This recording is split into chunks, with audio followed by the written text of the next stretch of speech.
Hey guys, welcome to the Pistons Talk podcast. Look who's back. Lance is back from vacation. Missed you, buddy. Thank you. First off, before we get into the podcast, because this is going to be a fairly large podcast, a lot happened this week in the Piston world. How was the vacation? What'd you do up there? It was pretty good. Went to Drummond Island. It's kind of crazy up there. There's really not many people. It's the same size as Oahu, and I guess like square mileage or something. There's a million people that live on Oahu. There's only 1,000 people that live on Drummond Island. It's a pretty cool place. Like if you just want peace, quiet, and just to get away from everything you got going on in your life, Drummond Island is the place to go. Life is a little strange up there, though. I will admit that. Like, it would be fun, I guess, to live on an island for like that. I guess maybe for a couple months out of the year. I could not do it full time all the time, though. Like, it would be a little depressing being that far away from everybody. Was still able to watch a little bit of the Pistons on some parts of the island. I was able to watch it on my phone. Bally, for some reason, worked up there, but doesn't work at my house, which blows my mind. Yeah, and the final thing is, the one thing about the island that I think is truly unique is there's a place on the island that is one of only 3 places in the world. It's like some plain or basin or something like that. And it's just trees and like different plants and different wildlife, but it's one of only 3 places in the world. So it's pretty cool. And yeah, we had a good time. It was definitely worth it. Got to keep that a secret, but I will put that on the screen for 2 seconds. That is goated, by the way. Yes. 100% goated. I know you did want to talk about some of the games that did happen this week with the Milwaukee Bucks and the Philadelphia 76ers. I was able to watch both.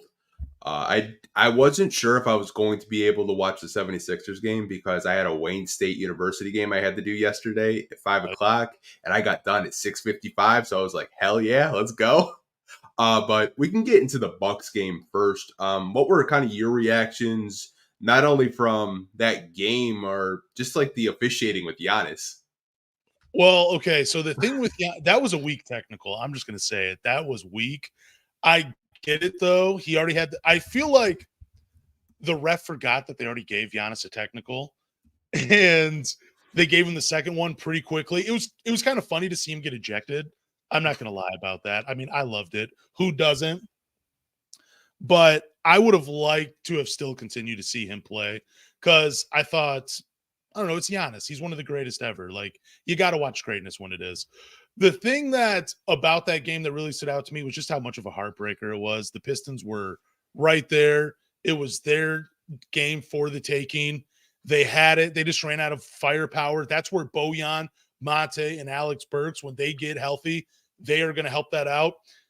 And another thing about that game that I was really shocked by was Ausar Thompson throwing the ball in on that final play. Yeah. That was, and Monty talked about it a little bit. That's a situation I don't want to see Ausar in. You have Killian Hayes. He's a good inbound passer. Like, he has the vision. He can make the right passes. He has good size to do it. I was really shocked because I didn't think he was fouled out of the game. He should have been on the floor in that final possession. He should have been inbounding the ball. That's a guy that you can trust to get the job done.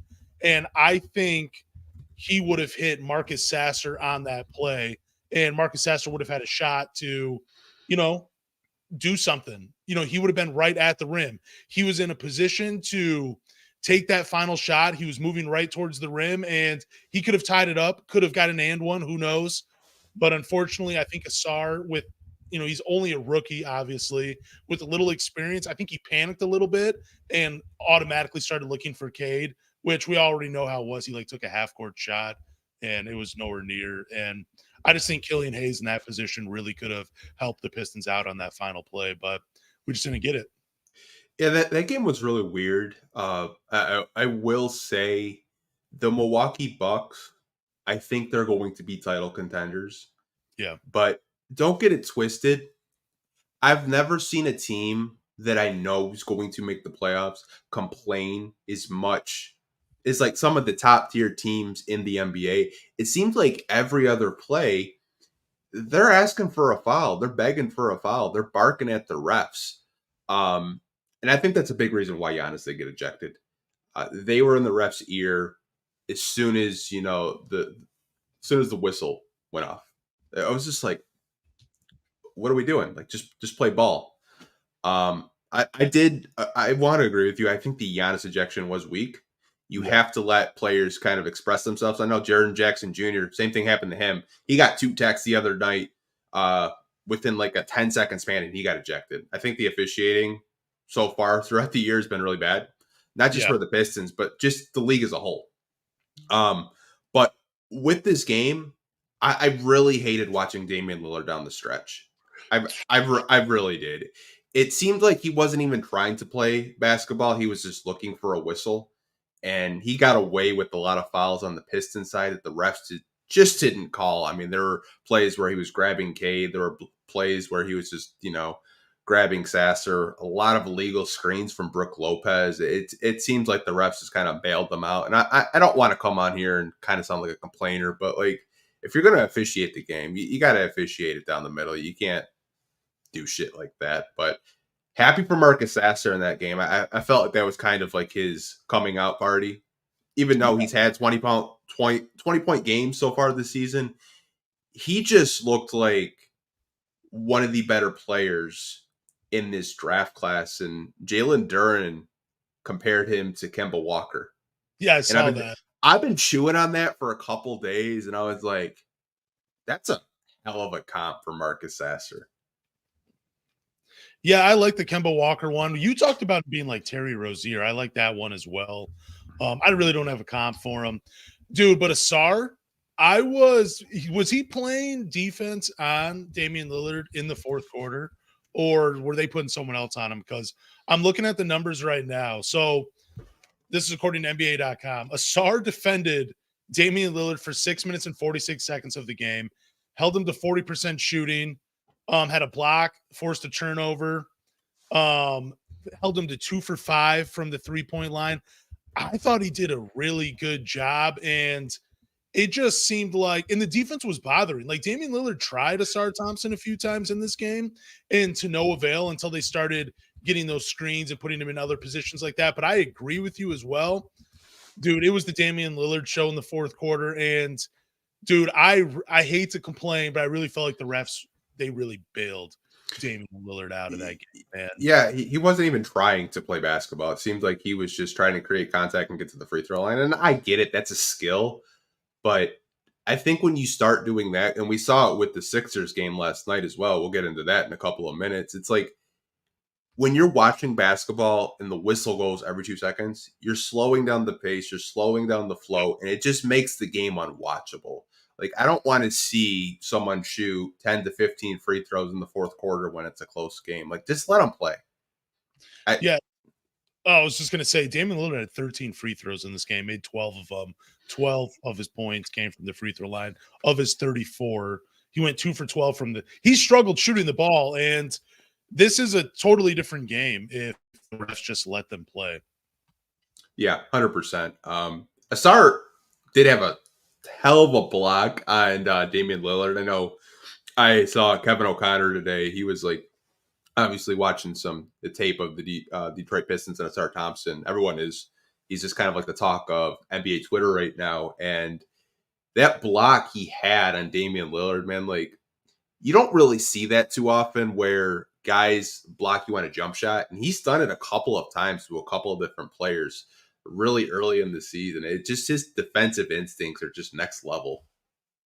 What was a better block? The one he had on, did he have one on Tyrese Maxey, or am I misremember that? Or am I thinking of the Damian Lillard one?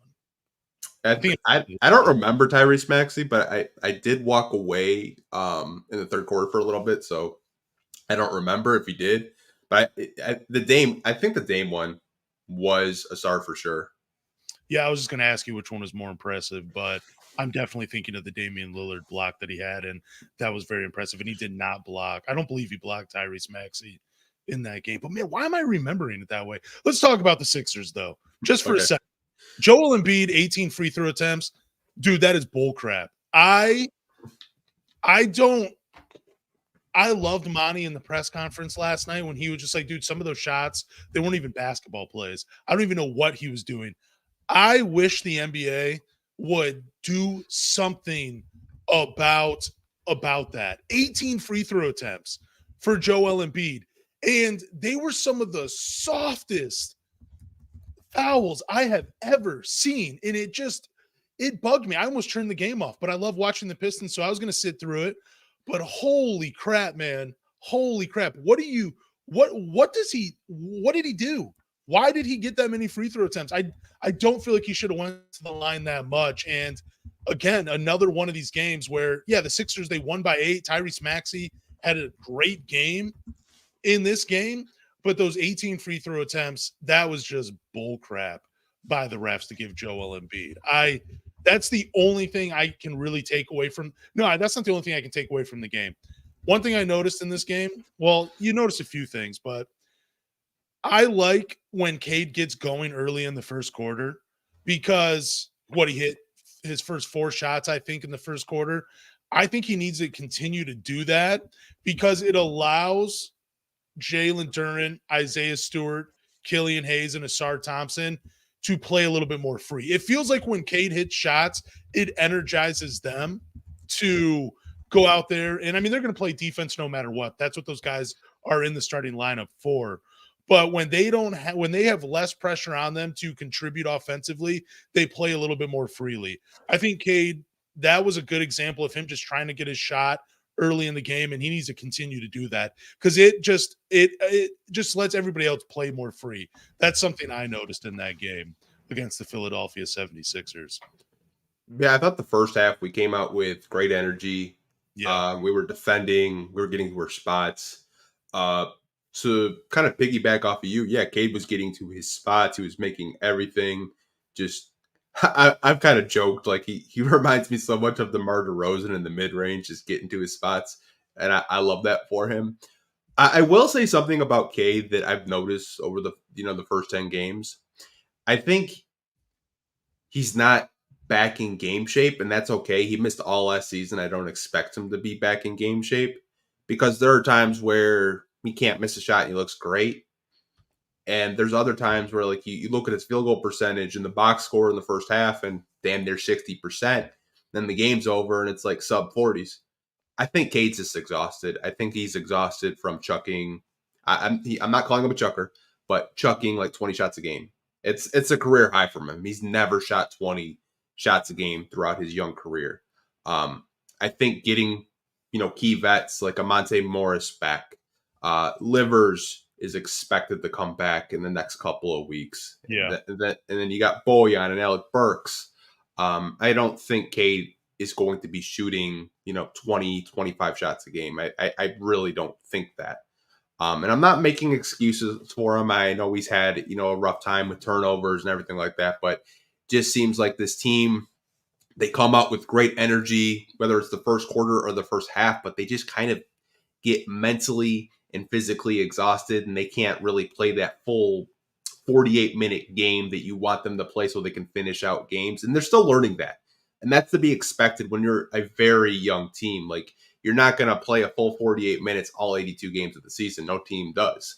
But I think they're getting really close to putting that effort out there for a full 48 minutes. And I know we're 2-8 in 10 games, and obviously people don't want to see that. I mean, I've seen people on Twitter spin tankathon already, and we're 10 games in. Yes, I get it, you guys. It's been 4 years of this. I really get it. I want to win just like you guys, but that's just what I'm seeing. I'm just seeing a team right now that you see what they're capable of.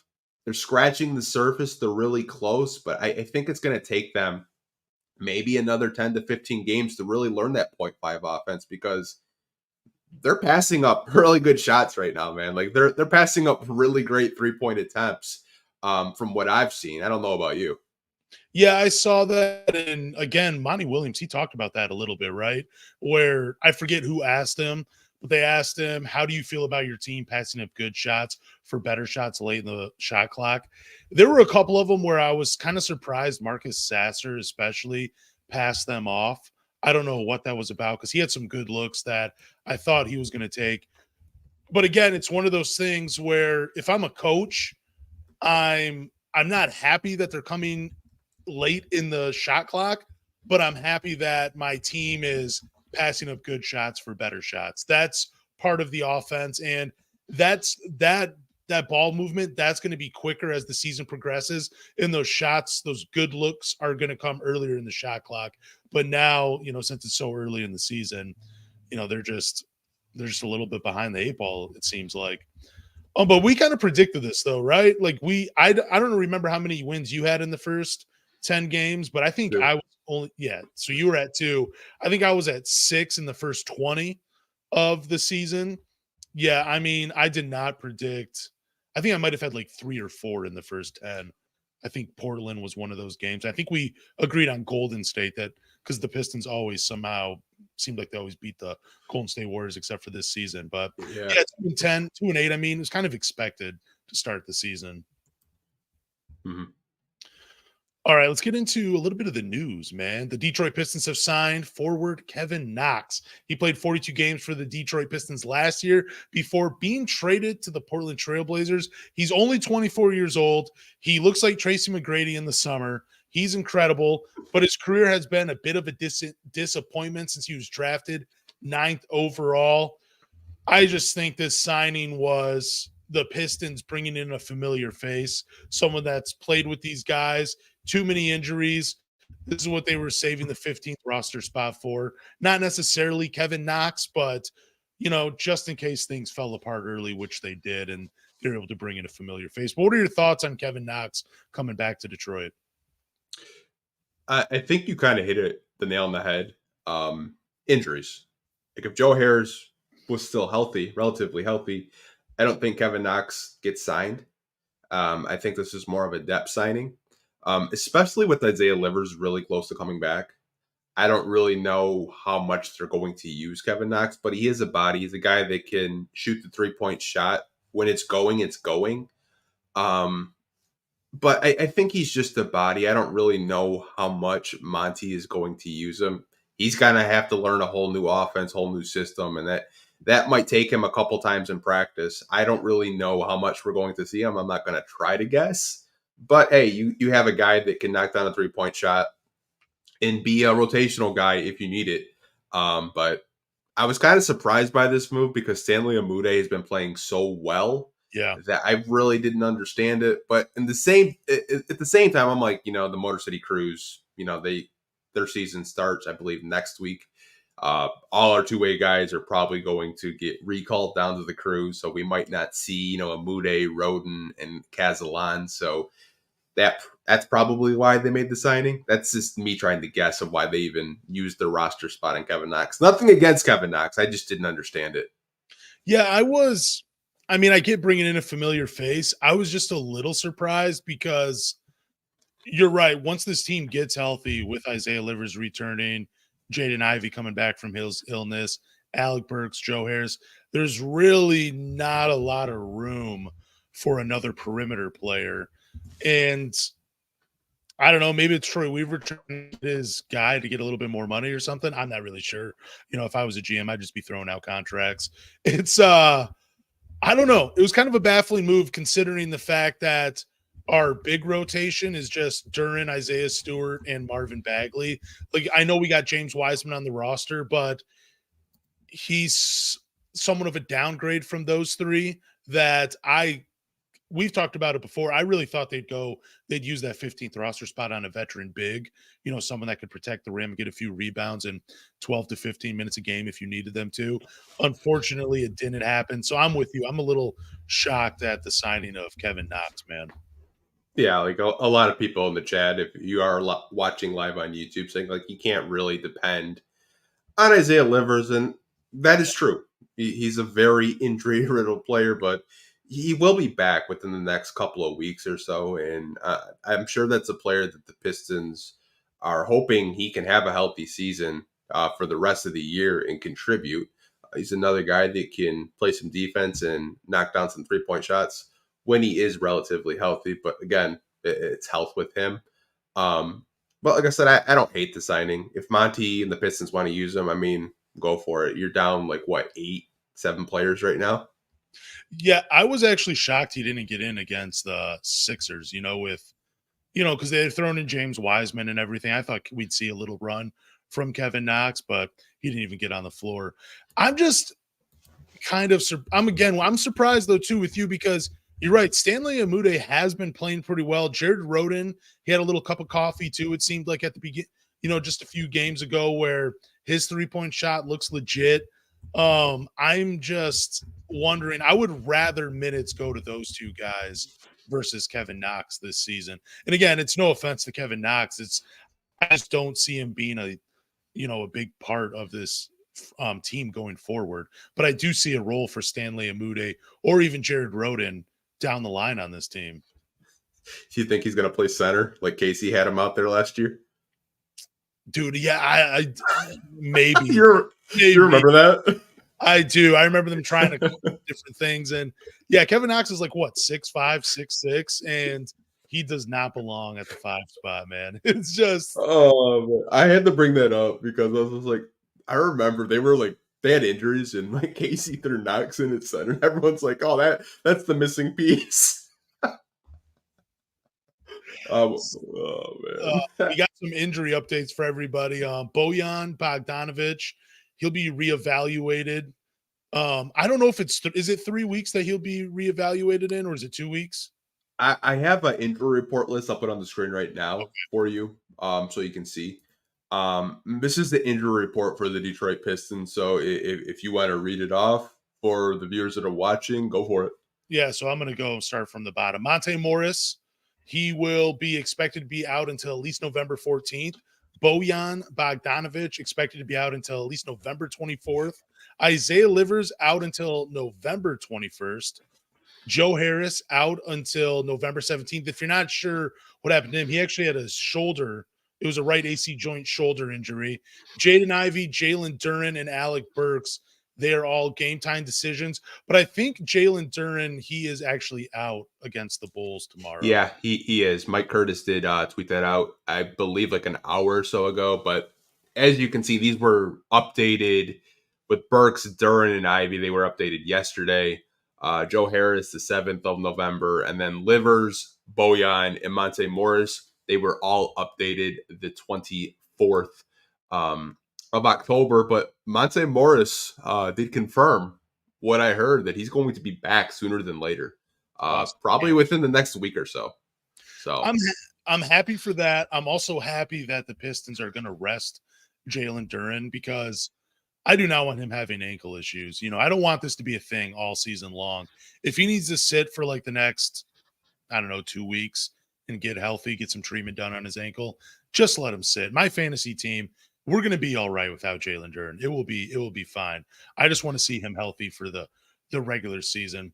But then, yeah, there was another report where Jaden Ivey and Alex Burke, they're questionable for tomorrow, man. And that just really sucks, dude. And I'm not going to play into the conspiracy theories. I talked a little bit about it on Twitter, but dude, I seriously hope that they're both getting healthy, and that's really all it is. It's just so weird that we're getting news like a full day ahead of time that they're still going to be out. I mean, I know Burke's not so much. I mean, whatever he's dealing with, the left forearm contusion. Some people said it was just a bruise, whatever it is. Get healthy. But the Jaden Ivey stuff is the one that surprised me the most. And I'm not going to play into it. I promise I won't do that. It's just, to me, as a fan, it's just a little odd. That's all it is. And I truly hope it is him just being sick, and I hope he gets over it soon. I really hope that's all it is. I think he was sick. Monty Williams said that the whole team got sick. Even Cade was struggling with it. Yeah. But I think what fans are, on social media, whether it's Twitter, Facebook, Instagram, whatever, I don't really think they're too far off with what they're saying, because I have heard, little whispers. He's not too happy coming off the bench, and we'll get into that later, because there are, some bigger people in the media, the national media, that are hearing the same thing. So we'll get into that later, but we always like to update you guys on these injury reports the best we can. It's really sad that this is actually a weekly segment on this podcast. Is we literally have the Detroit Pistons injury update for the last year. Like, come on, you guys, get it together. Man, I cannot wait for these guys to return. And do you feel like once they all return, the season will be a little differently than what we're seeing right now? Um, I don't want to like tell fans that everything's gonna, be okay and we're gonna be a 50-win team, Okay. you know. But I do think you could arguably be maybe a 500 team if everyone was healthy on this team. I mean, Boyan's a 20-point per game scorer and arguably your best 3-point shooter on the team. Alec Burks, I thought when he was healthy was playing great defense, and he was a guy that the bench really leaned on, and they've missed him tremendously. They really have. I think he adds a lot of value. Monte Morris, we've talked about it. I think he's one of the best backup point guards in the NBA. I really do. I would not be surprised if you see him in the starting lineup. I really wouldn't. I could see maybe him next to Cade Cunningham to try to lower the turnovers. I don't know. Maybe you move Killian to the bench, or maybe you just leave Killian in the starting lineup. Who knows? I'm just stirring the pot a little bit for you guys to talk. Um, yeah, man. There's just a lot of key vets on this team that are in street clothes right now, and we don't really know what this team's ceiling is. Like, yeah, the Pistons are in 15th place in the Eastern Conference. The worst team in the East, but there's a lot of firepower on their bench right now that we just really haven't seen consistently yet. Yeah, and those guys are going to close games for us. They're really going to help the Detroit Pistons. I agree with you. I think they would be closer to a 500 team if they were fully healthy than a 2-8 team. Ausar Thompson has been phenomenal on defense. Since the regular season began, he's been asked to defend some of the NBA's best, from Kevin Durant to Shai Gilgeous-Alexander to DeMar DeRozan to Klay Thompson. National media members have praised his defensive tenacity. So my question to you is, do you think there's a chance that Ausar Thompson makes an all-defensive team as a rookie? I think he at least gets a couple of votes, but what are your thoughts on him making an all-defensive team?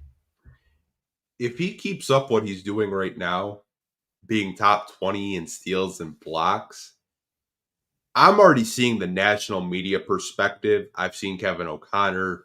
I've seen Sam Vecini. I saw a clip from Ball is Life today. Ausar Thompson is getting national coverage in a positive light, in a positive way right now, where people are taking notice. I don't really think it's too far off to say he could possibly be maybe, second team. I really don't. I mean, the way he's defending, the way he's blocking shots, the way he plays the passing lane, stealing, diving on the ground for loose balls, his defense is just something that I didn't know I missed until we drafted him. Like, I've kind of been numb as a fan, where I've kind of watched mediocre basketball for the last couple of years, and I get we're going through a rebuild and we're not going to win 60 games or 50 games a year, but like, man, his defense, when I watch it, I can't do anything but smile and get excited because like he's a rookie and he's top 20 in steals and blocks. He's rebounding more than Victor Wembanyama and Chet Holmgren that are probably going to win Rookie of the Year out of the two. Like, he's just doing things that I haven't really seen from a small forward defensively since like Tayshaun Prince, man. Like, just his impact on the defensive end is just so fun to watch. Dude, and it's crazy to see it just pop off on the screen. Like, I mean, obviously when you're watching a game, you see defense, but my eyes automatically go to Ausar because I want to see what he's doing defensively, whether he's on the ball or off the ball. His defense is just so incredible, man. Like, it was, I think, man, I don't remember if it was against Dame or Tyrese Maxey, where they set a screen and I think it was Isaiah Stewart. It looked like he was going to switch, and then Ausar recovered and actually got a hand on the ball. I want to say it was Tyrese Maxey where he got a hand on the ball and he blocked it, and it was a jump shot. And you could just see them being like, dude, how did he recover so quickly to make a play on the ball? How did he do that? And it was a clip that was going all around Twitter. I shared it myself, and dude, it's phenomenal. Like, so the last rookie to make an all defensive team was Tim Duncan. He did it in 1997 and 98. I don't believe there was another rookie since then that has done it. I believe Iman Shumpert got a couple of votes to be an all defensive team on the all defense team as a rookie. I say yes. I think there's a chance Ausar Thompson makes all defensive team. The way he's playing right now, it would be an absolute disaster if the NBA did not recognize his defense and reward him. Like, I want that for him more than I want rookie of the year for Ausar.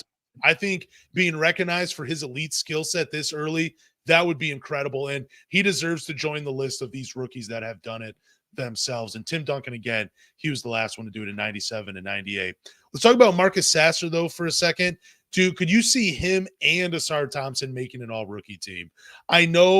I'm pretty sure Ausar, since these awards are locked up in the first week of basketball, Asar's already a lock to make the all-rookie team. Sasser, he's one of the only rookies to have multiple 20-point games right up there with Victor Wembanyama.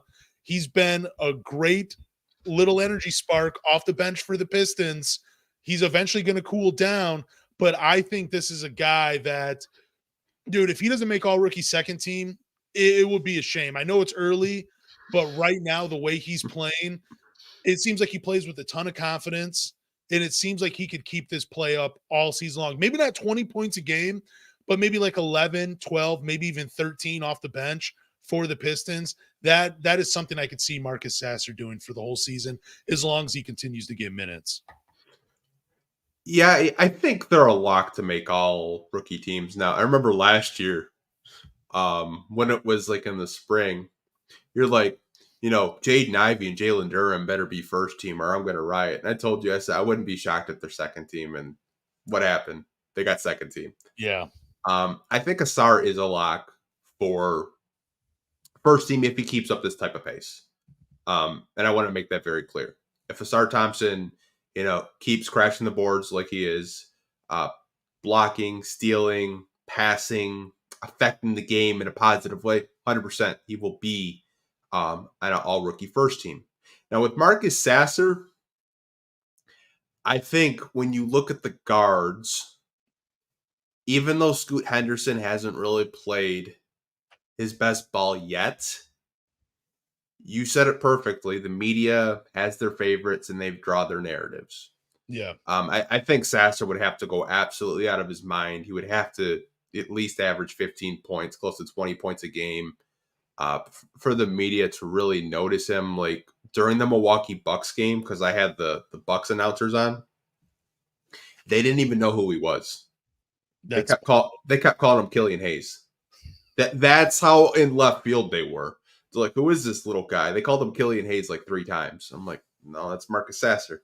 I think he would have to average a whole lot of points. He does it on the defensive end, not to the same effect as Ausar Thompson, but he is a very good on-ball defender. And I got to tip my cap to Troy Weaver, man.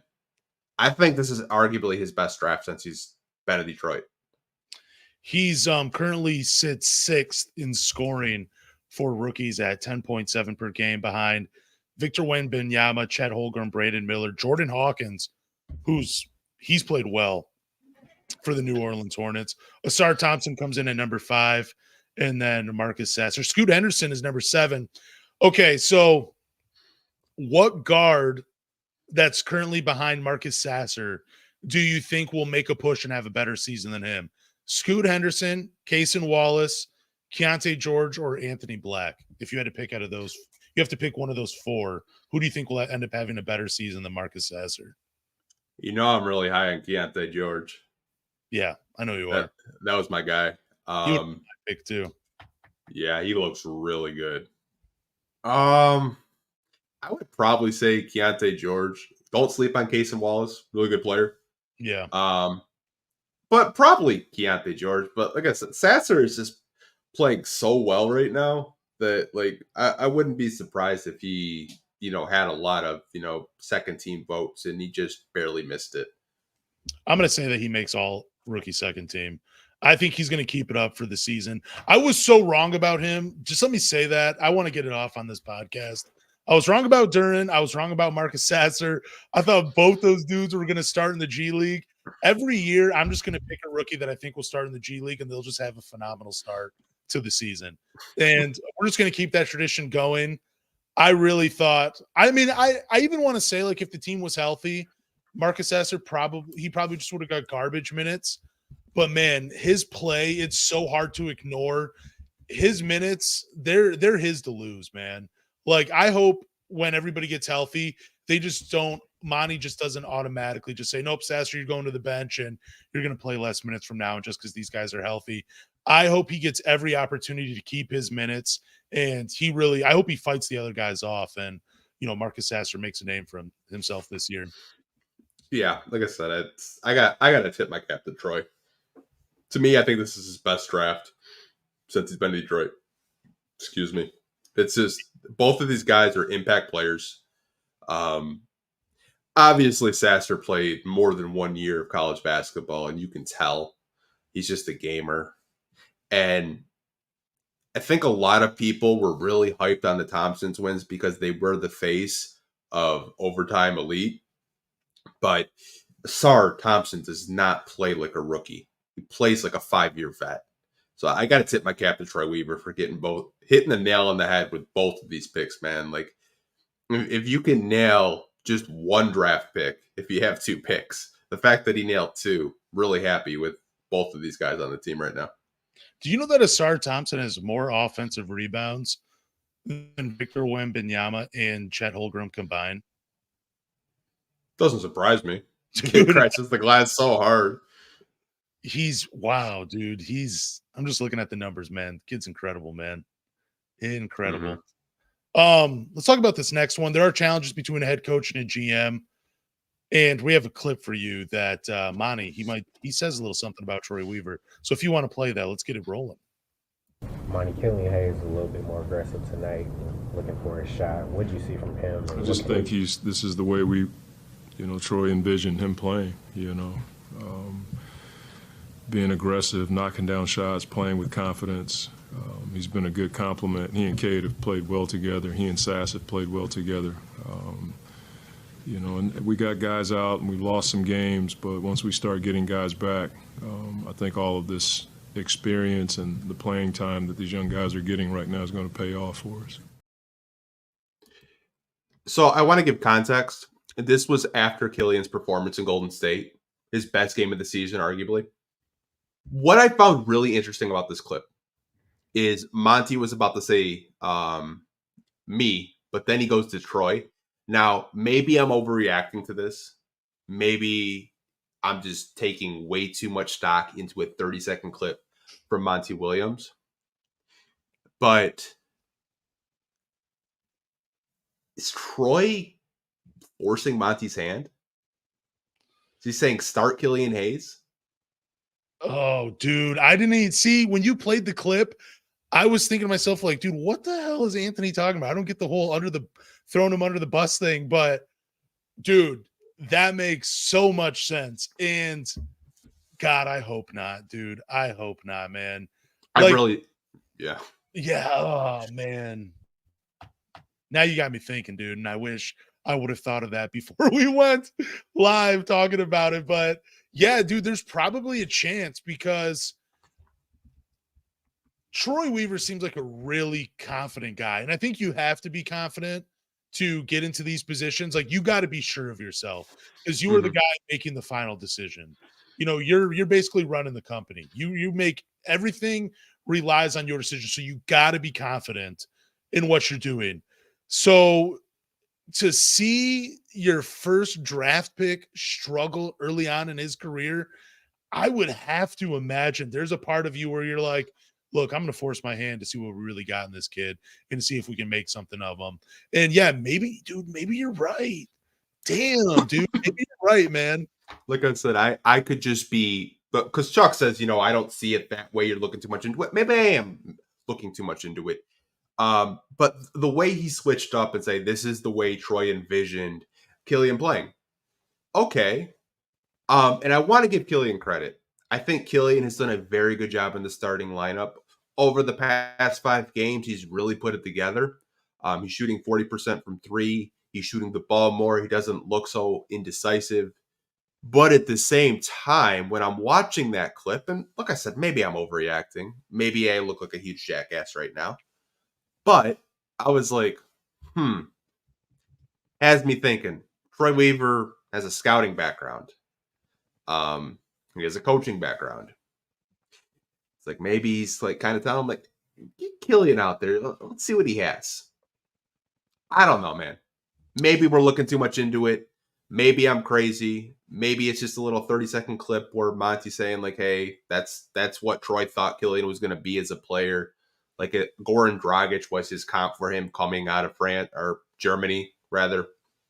But that's when I watched that, I was like, wow, that's kind of interesting that he didn't say me, he said Troy. Yeah, I wonder if like, dude, that's just God damn, I'm gonna be thinking about this all night, dude. I cannot believe you did this to me. I'm looking at Killian's stats right now. When do you think? Okay, this is like the cycle for Killian. Like he has a few bad games, and then he gets everybody excited. Where he has like right now he's on a 5-game streak where he has not shot worse than 40%, and that was against the Milwaukee Bucks where he had 14 points, 5 rebounds, 4 assists, a steal. He didn't hit a 3-pointer in this game. But he's had 5 games since New Orleans where he's had 10 or more points, 4 or more assists, and he's just playing really well. But the first 5 games, dude, it was crap. The first 5 games. Yeah, offensively he was. I will say that. Yeah, defensively, like we know what's there. Like with Killian Hayes, you know what you're getting defensively.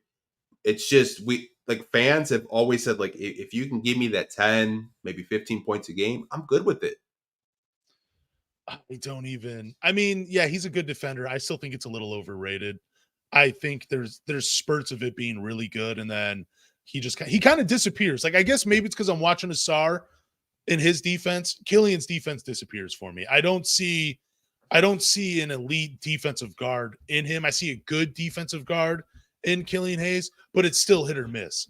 But this is what Killian does, man, and it has everybody in at each other's throats, it seems like. So I guess my question to you are we finally seeing Killian Hayes break out as an offensive player these last 5 games? Do you think it continues? I mean, there's always going to be a few bad games sprinkled in with any player, but these past 5 games, do you think this is the new Killian Hayes? Yeah, I think he's starting to figure it out. I think the 0.5 offense is really catered to him. Okay. And Monty has really praised him for learning the offense quickly.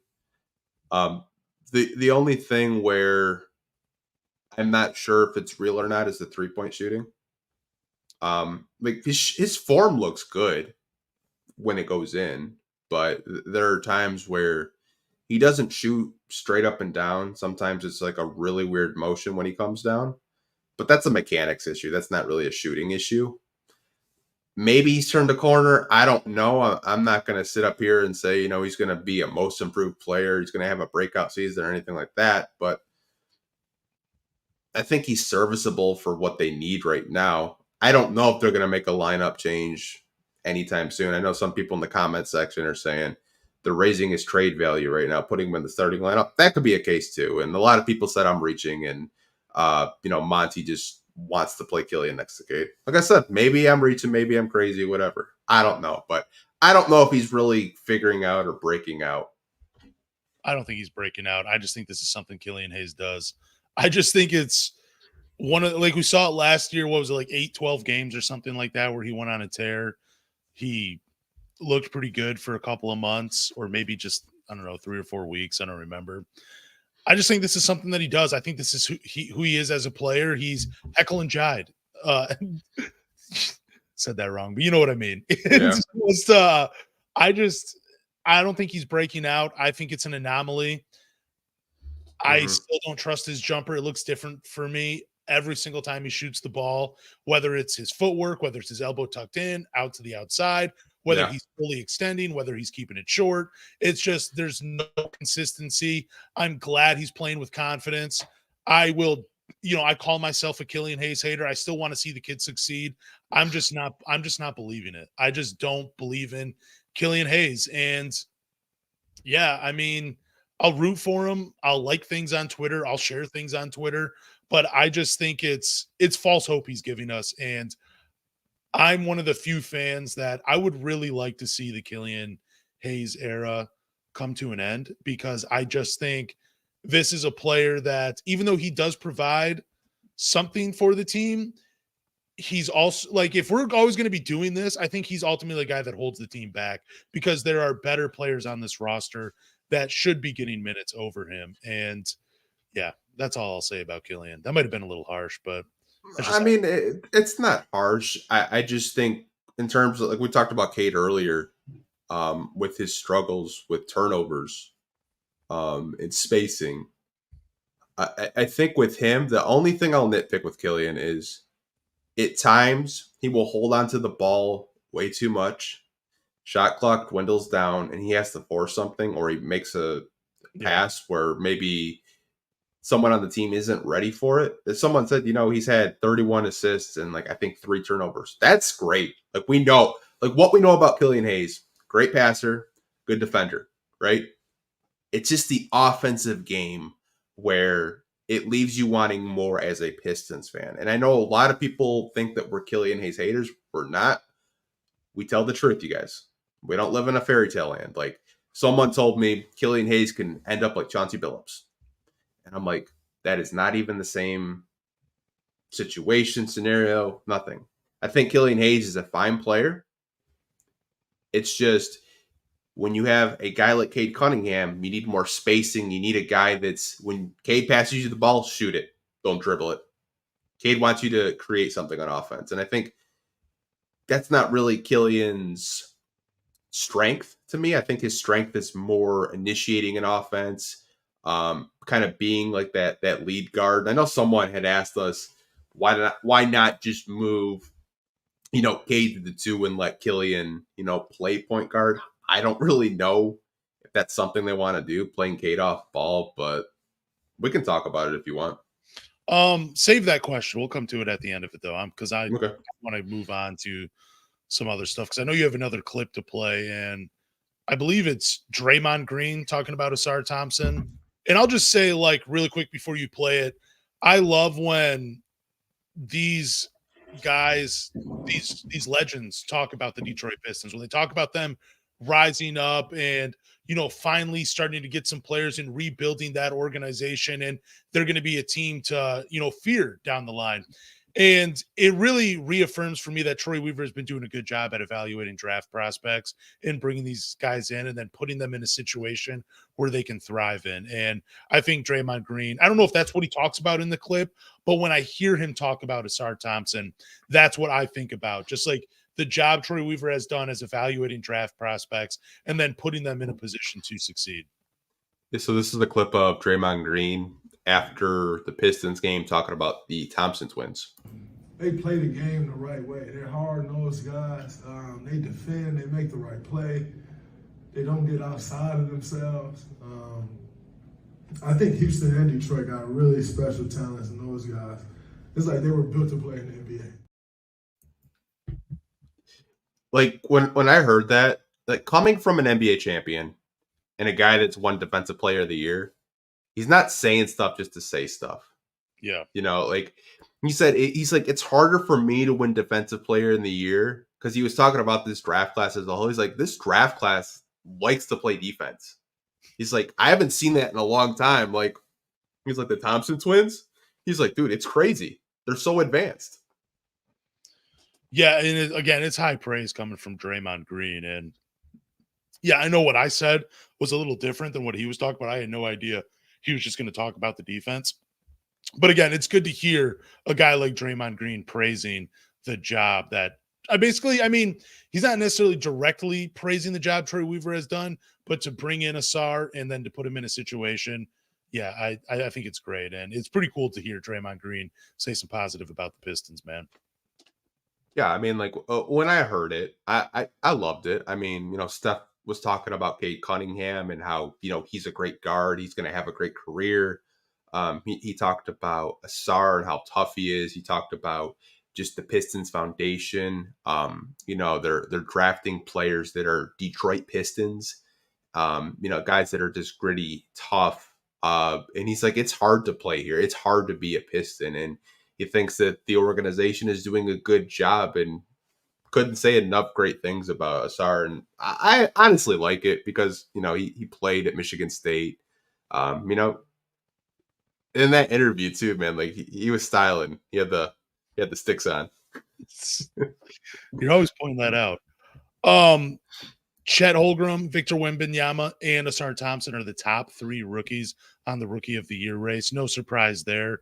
I think we already said it. Victor Wembanyama and Chet Holmgren are the 2 favorites to win Rookie of the Year. Scoot Henderson, he has struggled. Brandon Miller, he kind of started off hot. I think he's teetered off a little bit. Anthony Black, another lottery pick. He's starting to come into his own. But now that Markelle Fultz is back from injury, I don't know how many more minutes he'll be getting. Amen Thompson, I think he's hurt, and he's just now becoming over an ankle injury. His minutes were up and down. He's playing 21 minutes. He's playing 20 minutes one game, and then he's playing like 12 minutes the next. The only thing that's a little disappointing is that Ausar Thompson is having a really good rookie of the year.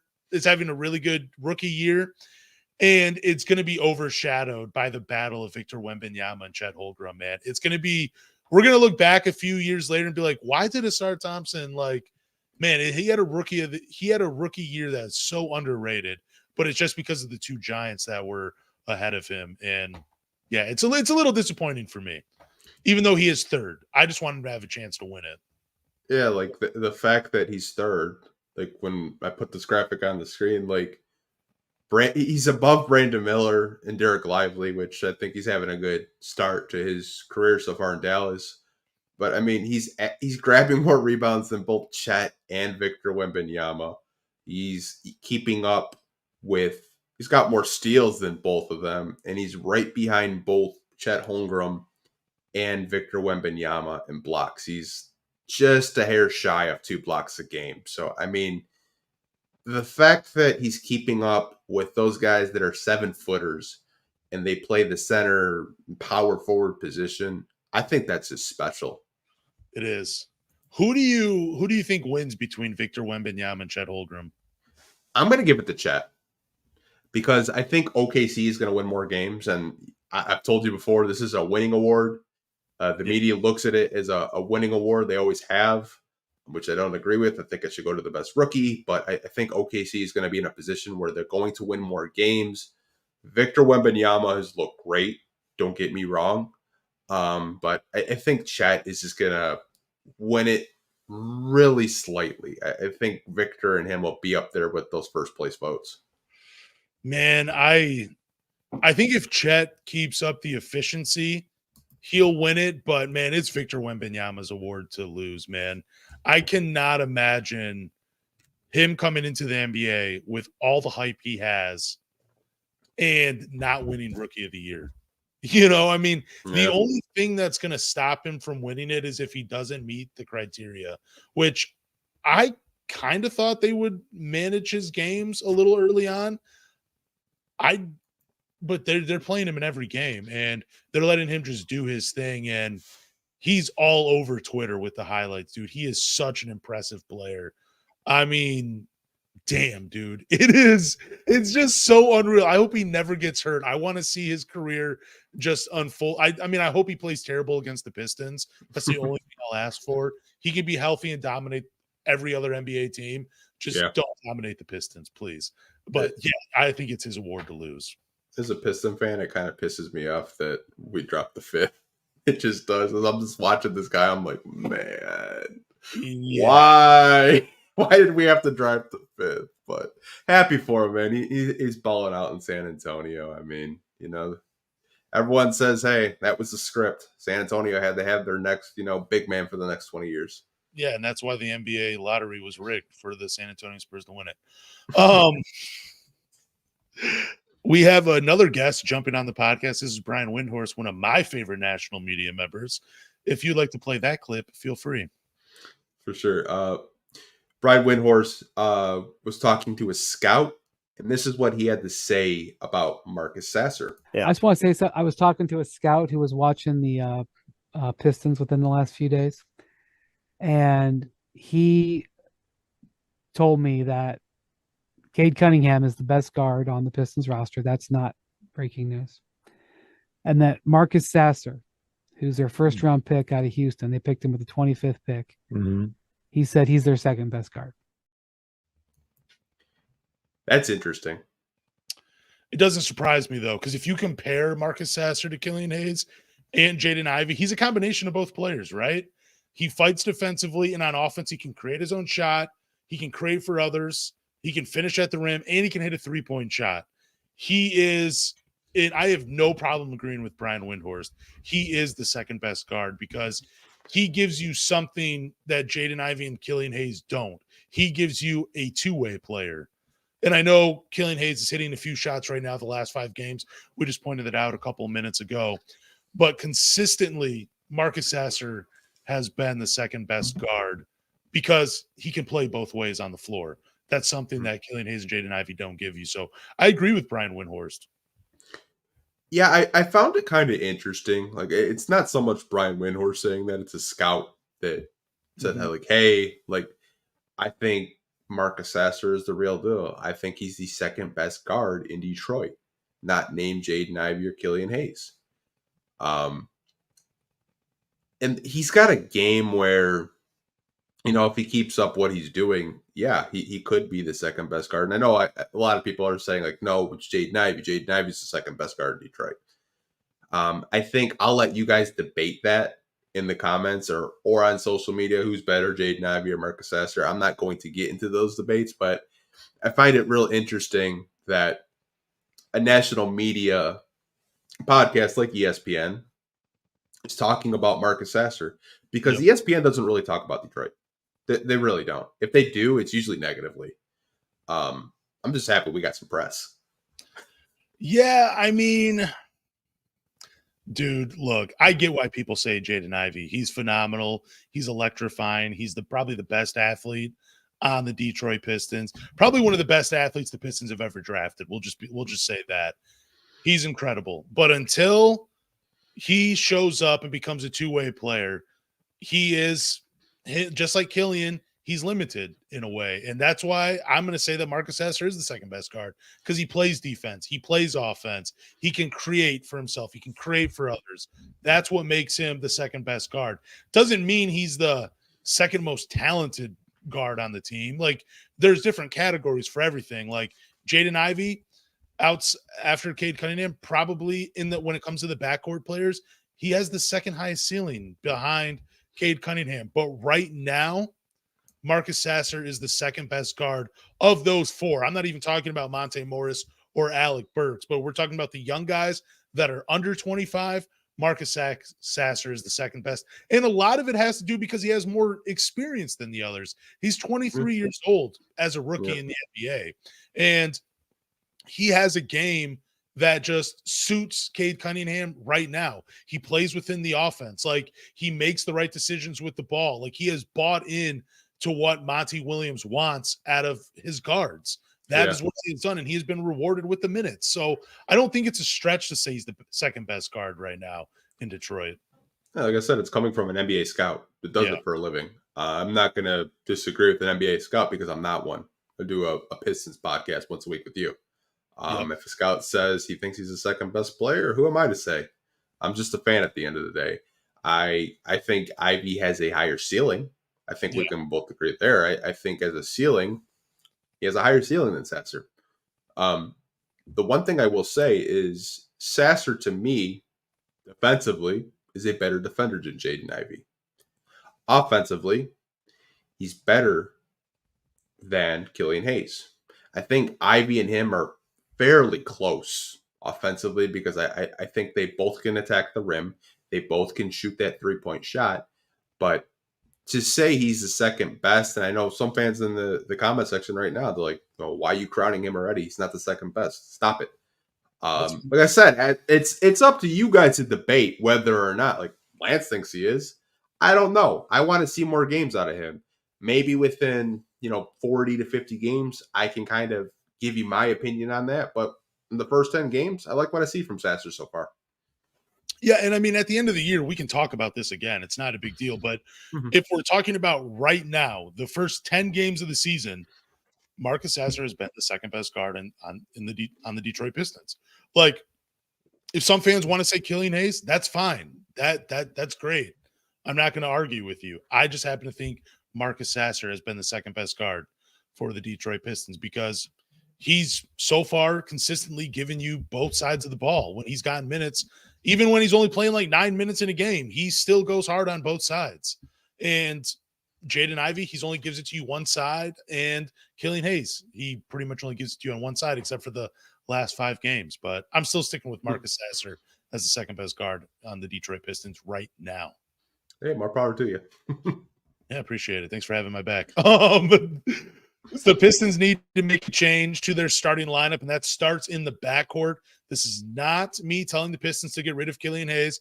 I just think him coming off the bench when Jaden Ivey returns would be better for Jaden Ivey because you have a guard that can control the pace of the game.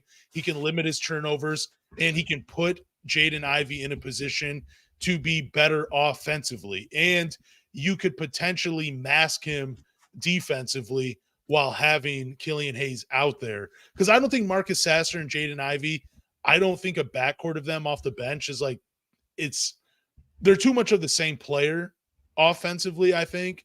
So if you could pair him with Killian Hayes, that would be great. So I think there should be a change in the starting lineup, and I think Marcus Sasser, even if it's just for a few games just to try it, I think Marcus Sasser should start over Killian Hayes. Because I feel like one of the biggest struggles for the Pistons is just getting offensively getting it going. They need another guy that can, create a shot for himself, and that is Marcus Sasser right now. And I just want to see that change in the starting lineup.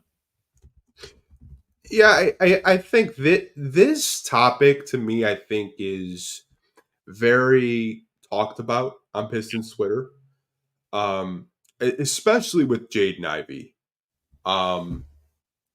And I will say this. You had mentioned it when we had Everything King on a couple of weeks ago. Like, you don't really need Killian in the starting lineup because you have Ausar Thompson. They're kind of redundant to have both of them in the starting lineup because they're both good defenders, but they both struggle to shoot from the outside or just shoot in general. I think until Jaden Ivey or Marcus Sasser can beat Hayes on both ends of the floor, you probably won't see a lineup change. I just don't see it. Just the way he's really been valuing defense since Monty Williams has taken the job with the Pistons, he's just preached defense. And my only thing with this whole Jaden Ivey should he come off the bench, is the message to me hasn't really been consistent with Jaden Ivey. It's kind of just been on Jaden Ivey to be a better defender. Yeah. But there are games where Isaiah Stewart has missed an assignment. There are games where Cade Cunningham has missed an assignment, but he doesn't get yanked out of the game. But Jaden Ivey will. Like the Pelican games from a couple of weeks ago where Jaden Ivey basically got the Pistons back in the game, doesn't play a single minute in the fourth quarter. Yep. I think that's the biggest thing I've seen among fans, and what I've seen watching the games is the message for Ivey just hasn't been consistent, but I don't really think they're going to make a starting lineup change. I like Marcus Sasser. I really do. I just don't know what's going to happen when Burks comes back, when Monte Morris comes back. I don't know if their minutes are going to be reduced or maybe they just don't play at all. Yeah, and let me just say, I don't expect to see a starting lineup change, but if Monte Morris doesn't return soon, if Alec Burks doesn't return soon, if Jaden Ivey doesn't return soon, I would like to see the Pistons try something else in the starting lineup. And I think the change would be start Marcus Sasser because he brings you more offense. He's still going to be a dog defensively, but then you have another defender you're bringing off the bench. So then you have Cade, Sasser, Ausar Thompson all playing defense in the starting lineup. And then once one of those guys goes out, you can throw another defender at someone in Killian Hayes. He's also going to be able to run the second unit. We're going to see him play a little bit more on ball. And I don't know. I would just rather see that. But I agree with you. I don't think we see a starting lineup change. And if we do, it's probably most likely either Monte Morris or Alec Burks being pushed into the starting lineup. at some point during the season, even though, again, right now, I'd like to see Marcus Sasser get the opportunity because out of all the guys, I think he has earned that opportunity to start, with Cade Cunningham in the backcourt. I mean, even if you wanted to, even go crazy and just say, hey, yeah, we're going to bring Isaiah Stewart off the bench, move Ausar Thompson to the 4, and then we're going to play, Cade at the 3. We're still going to bring the ball up, but then we're going to have Sasser and Killian Hayes out there. Okay, cool. It's a little different, but I could see it. I also think like the reason the leash is longer with Isaiah Stewart when it comes to defensively, because you're right, he does miss a couple of assignments. It's that teams, they don't attack Isaiah Stewart. They attack Jaden Ivey when he's on the floor. And Jaden Ivey, he has been giving more effort. He's playing reaction defense, though, where he's reacting to a player instead of anticipating where a player is going to go. It's like the player has already put the ball on the ground. They started moving. Then he's like, oh, crap, now I got to be there. And he's always playing from behind defensively.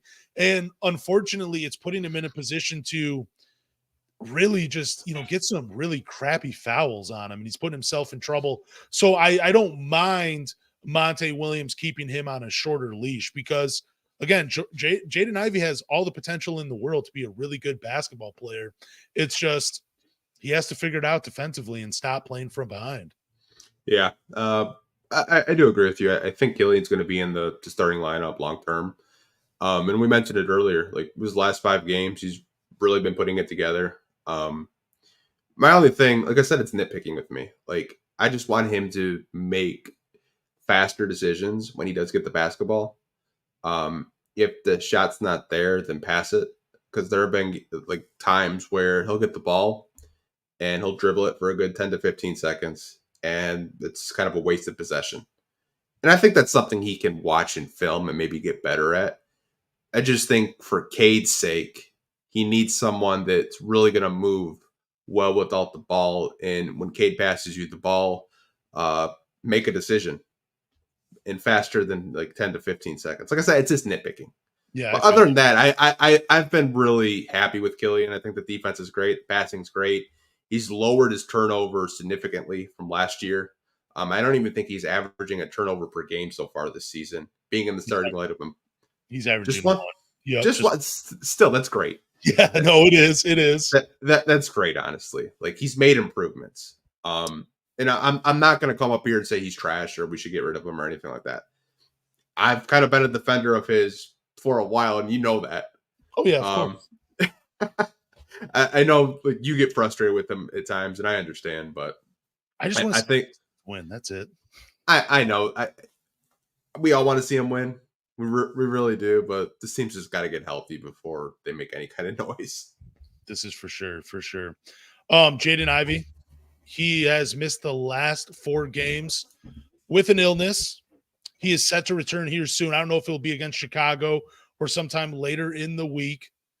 The Pistons aren't winning, but a few players have made a case for themselves to continue to be in part of the rotation. So when Ivey returns, where does he fit with this team and who's losing minutes? That is like a 3-headed question. I don't think he's going to lose minutes. I think what will happen is Sasser's minutes might get decreased a little bit, and Jaden Ivey will still be around that 15 to 20 minute off the bench. I don't really think, because you had talked about it in our last segment, you don't think Ivey's ready to be the starting 2 guard because defensively he's not up to par where Killian's at, and I agree with you there. I just think where does he fit? He fits off the bench unit, leading the second unit. Maybe playing more point guard when he was healthy with this viral infection. We haven't seen him in like 4 or 5 games, it seems like. But he was playing, more point guard with the ball in his hands, making decisions. I think that's where you'll probably see him off the bench with the Pistons, but maybe around like 15 to 20 minutes a game. And some guards will have their minutes reduced just a little bit just to make room for him. Yeah, I agree with you. I think we're going to see him off the bench. I think he'll still continue to play around 20 to 22, 23 minutes per game. I think it is Sasser's minutes to lose, which kind of sucks because I definitely want to see him make all rookie second team. I do think, though, when Jaden Ivey first returns, Marcus Sasser's going to get more minutes than him in that first game, but Marcus Sasser will be on a tighter leash in the moment he starts to mess up. He'll be yanked, and then Jaden Ivey will be supplant himself again ahead of him.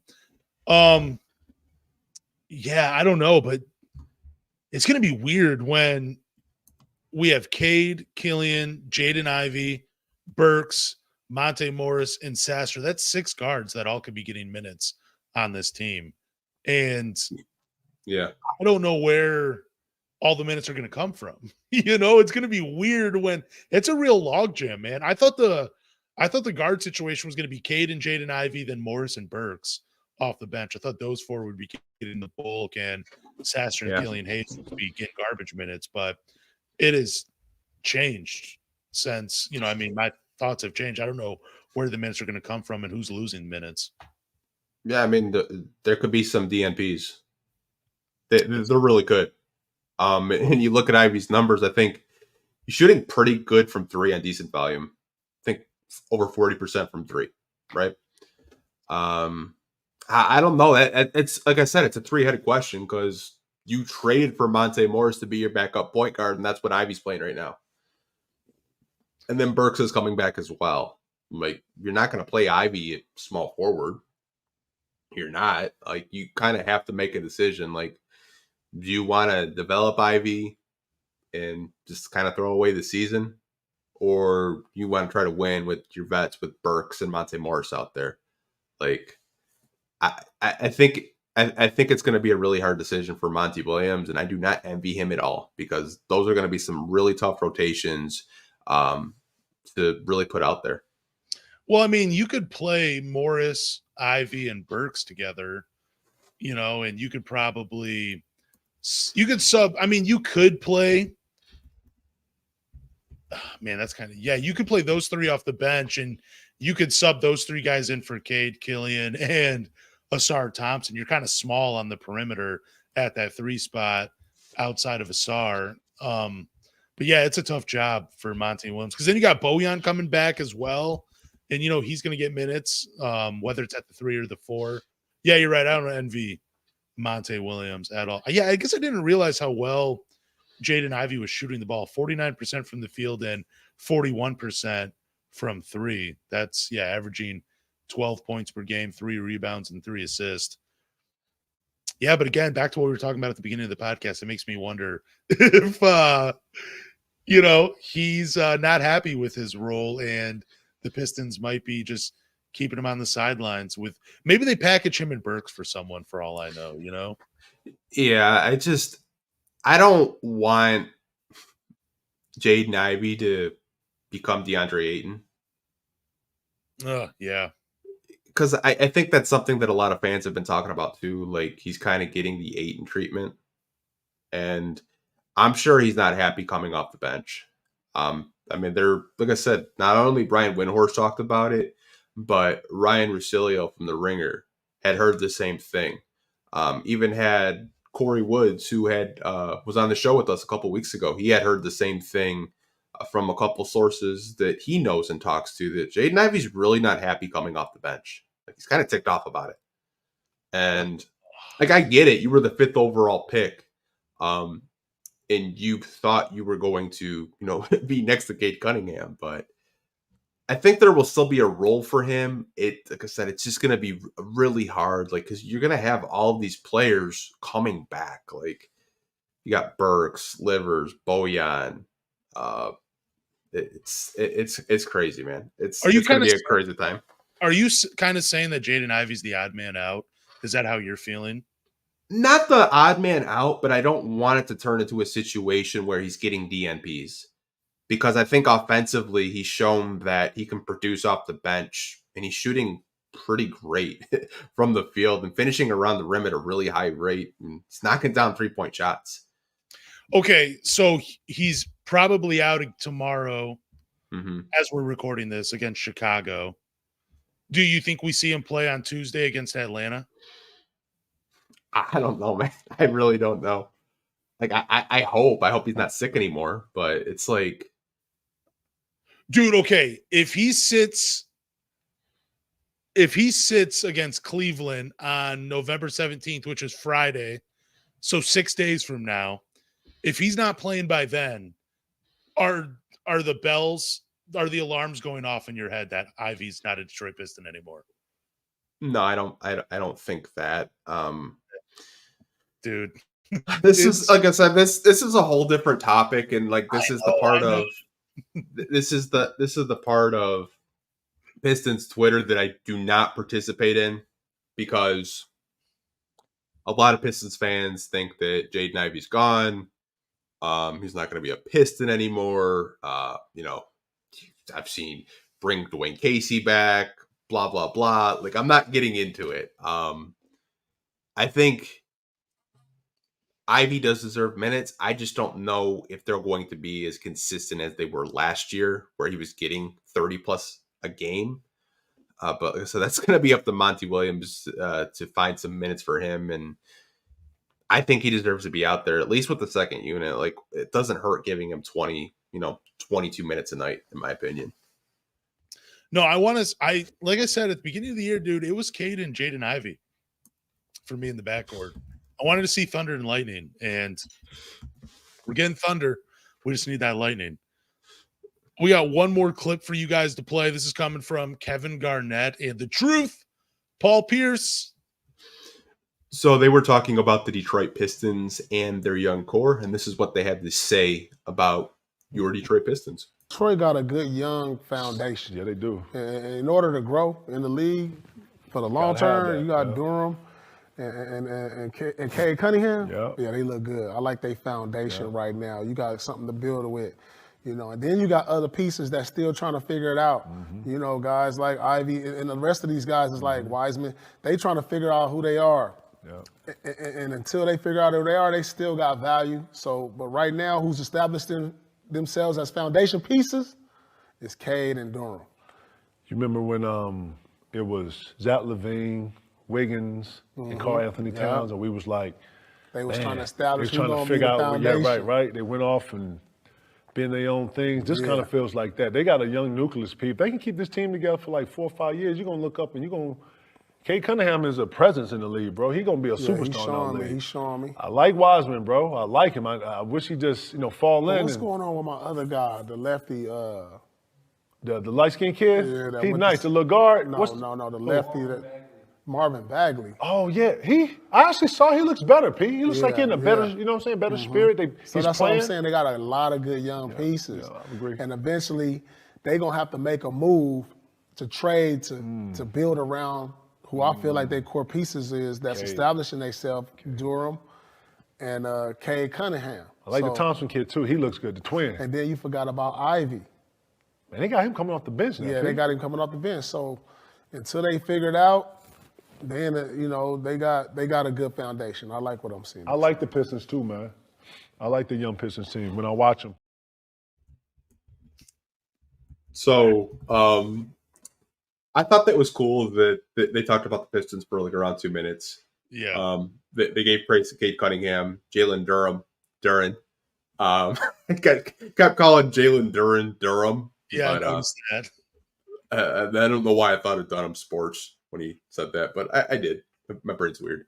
Garnett, gave praise to Killian Hayes, but Paul Pierce wouldn't let him.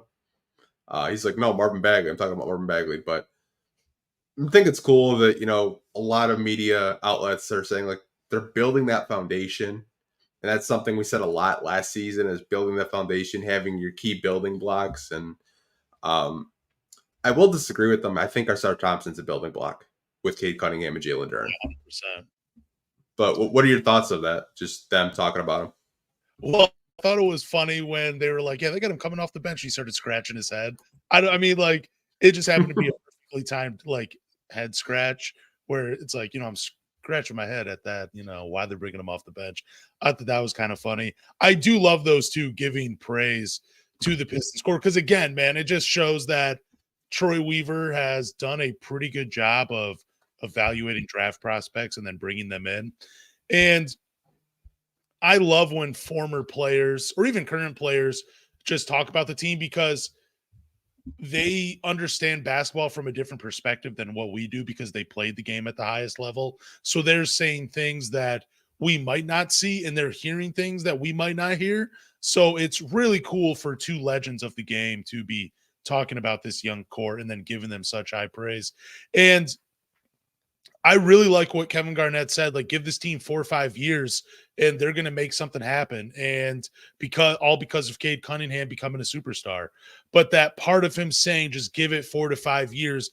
I think that is something that is lost on most Pistons fans because they're way too impatient. They want this team to be great. And so do I. I mean, I would love for them to be great right now, but it's a growing there's a learning curve in the NBA. You just got to learn how the game is played. You got to adjust the speed. There's going to be growing pains with, losses piling up and then wins finally coming. So again, just be patient. Why do you think though fans are impatient with this team? It's been 4 years. Troy Weaver started rebuilding in 2020 and he had 3 draft picks. And Sadiq Bey is the only one that's not here from the 2020 class, and Saban Lee. Saban Lee's in Phoenix, I believe, and Sadiq Bey's in Atlanta. And Sadiq Bey's killing it in a limited role with the Hawks because they know how to properly use him. So shout out to Sadiq. I think if Killian Hayes was the 16th pick versus the 7th pick, fans wouldn't be on his ass. I really do. That's just been my take on it. If he wasn't the 7th pick, fans probably wouldn't be on his ass the way that they are. Because the whole Halliburton thing, but I thought the 2021 draft was a good draft. You get Cade Cunningham. I believe you drafted Balsa Capravisa, who's no longer with the team. He's with the Clippers. They have his rights. He doesn't play with the Clippers. You got Isaiah Livers, and you got one more person. I'm forgetting. Oh, Luka Garza. Luka Garza's no longer with the Pistons. He's with the T-Wolves. So. Obviously you win the lottery, you get the first overall pick. We get it. You get Cade Cunningham. You get the guy that you want to build the team around. Great.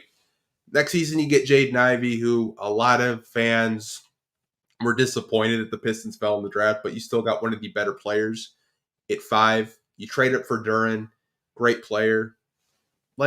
Okay, you're starting the build. You're getting those foundational pieces. And then we see this year, Pistons get screwed in the lottery again. They were the worst team in basketball. They fall to 5. You get Ausar Thompson. Great defender. I think a lot of Pistons fans are very happy with Ausar Thompson, but I think they're still pissed off that the Pistons did fall. And you also trade up to get Marcus Sasser. Again, you're adding talent, but I think the reason why fans are so upset, and it has nothing to do with Troy Weaver's drafting, I think why they are upset is we get told the same old song and dance every year. We have cap flexibility. We're going to go out. We're going to get these big name free agents, and it doesn't happen. What did we get this year? Joe Harris and Monte Morris. Well, love Monte Morris, but Joe Harris is out for I guess the week or so. The year before, we had cap flexibility. We really didn't do anything. We didn't. We traded Jeremy Grant so we could get Jalen Duren to give us some cap flexibility, but we kind of get told the Pistons are going to have 30, 40 million in cap space, and we haven't made any significant progress in the win totals. I don't think fans would have a problem if the Pistons were rebuilding, but each and every year maybe they have 5 more wins or 3 more wins. And I get injuries happen, but they haven't made any progress in the win column since this rebuild. It's been really dark. It's almost very similar to the Sam Hinkie tanking 76ers, where they tanked for years until they got that franchise player in Joel Embiid. I'm not saying they're the same, but they're similar. And I think that's why Pistons fans are just kind of impatient with it. They want to win. They don't want to be in 15th place like they are right now. I get it. Injuries happen. Things happen. But I think at the end of the day, even the casual Piston fan wants to see them competing for at least a play-in spot. Yeah, but I mean, man, I don't want to go back to what the Pistons had when Troy Weaver first got here. But that's still part of the the story. You know what I mean? He really had nothing to work with. And it was basically like an expansion team with the talent that was on this team. Like, we were rooting for this Fee Mikhailou, to be something. Like, we had almost no hope. It was one of the worst times to be a Pistons fans when those guys were on the team. And I guess I'm more patient with Troy because I know it's not a quick fix. Like, yeah, they could go the route of the Houston Rockets where they go all in before they see what they have. But then you see what happens and,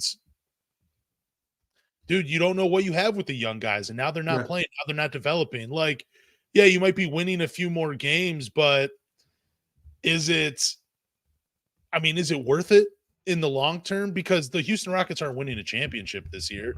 They're not a championship team. They might be a playoff team. They could be a play-in team.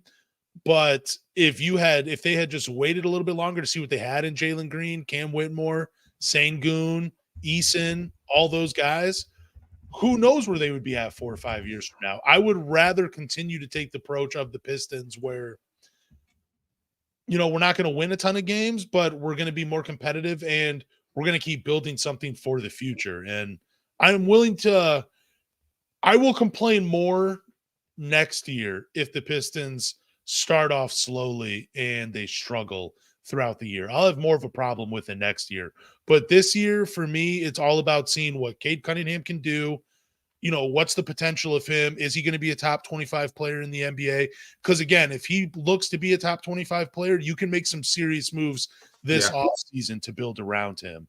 And now, I understand that. I do want to defend Troy Weaver in this aspect. The team's been injured and you don't know what you have. Yeah. So it could be premature of trying to go out. Like, even though the Rockets were in a similar situation as the Pistons, they actually went out and overpaid for free agents, and it's paying off for them. Like, they're playing really good ball with Van Vliet and Dylan Brooks. Like, you see what a impactful veteran can do for a young rebuilding team. And they hired one of the best coaches in the NBA in Udoka. I think that's what the Pistons thought that they were going to do this offseason, but it didn't happen. And like I said, I get it from Troy's end. I do want to give Ben credit. He did mention about Troy Weaver. And just like I've always had this with him because I think he's really good at drafting. I will say that. Yeah. But the one thing I think Troy is not the best at is when you sign a player, he holds on to the player too long and they lose the value. He said, Anthony, you also have to bring up turning down Derrick Rose for Caruso and draft picks. He botched that.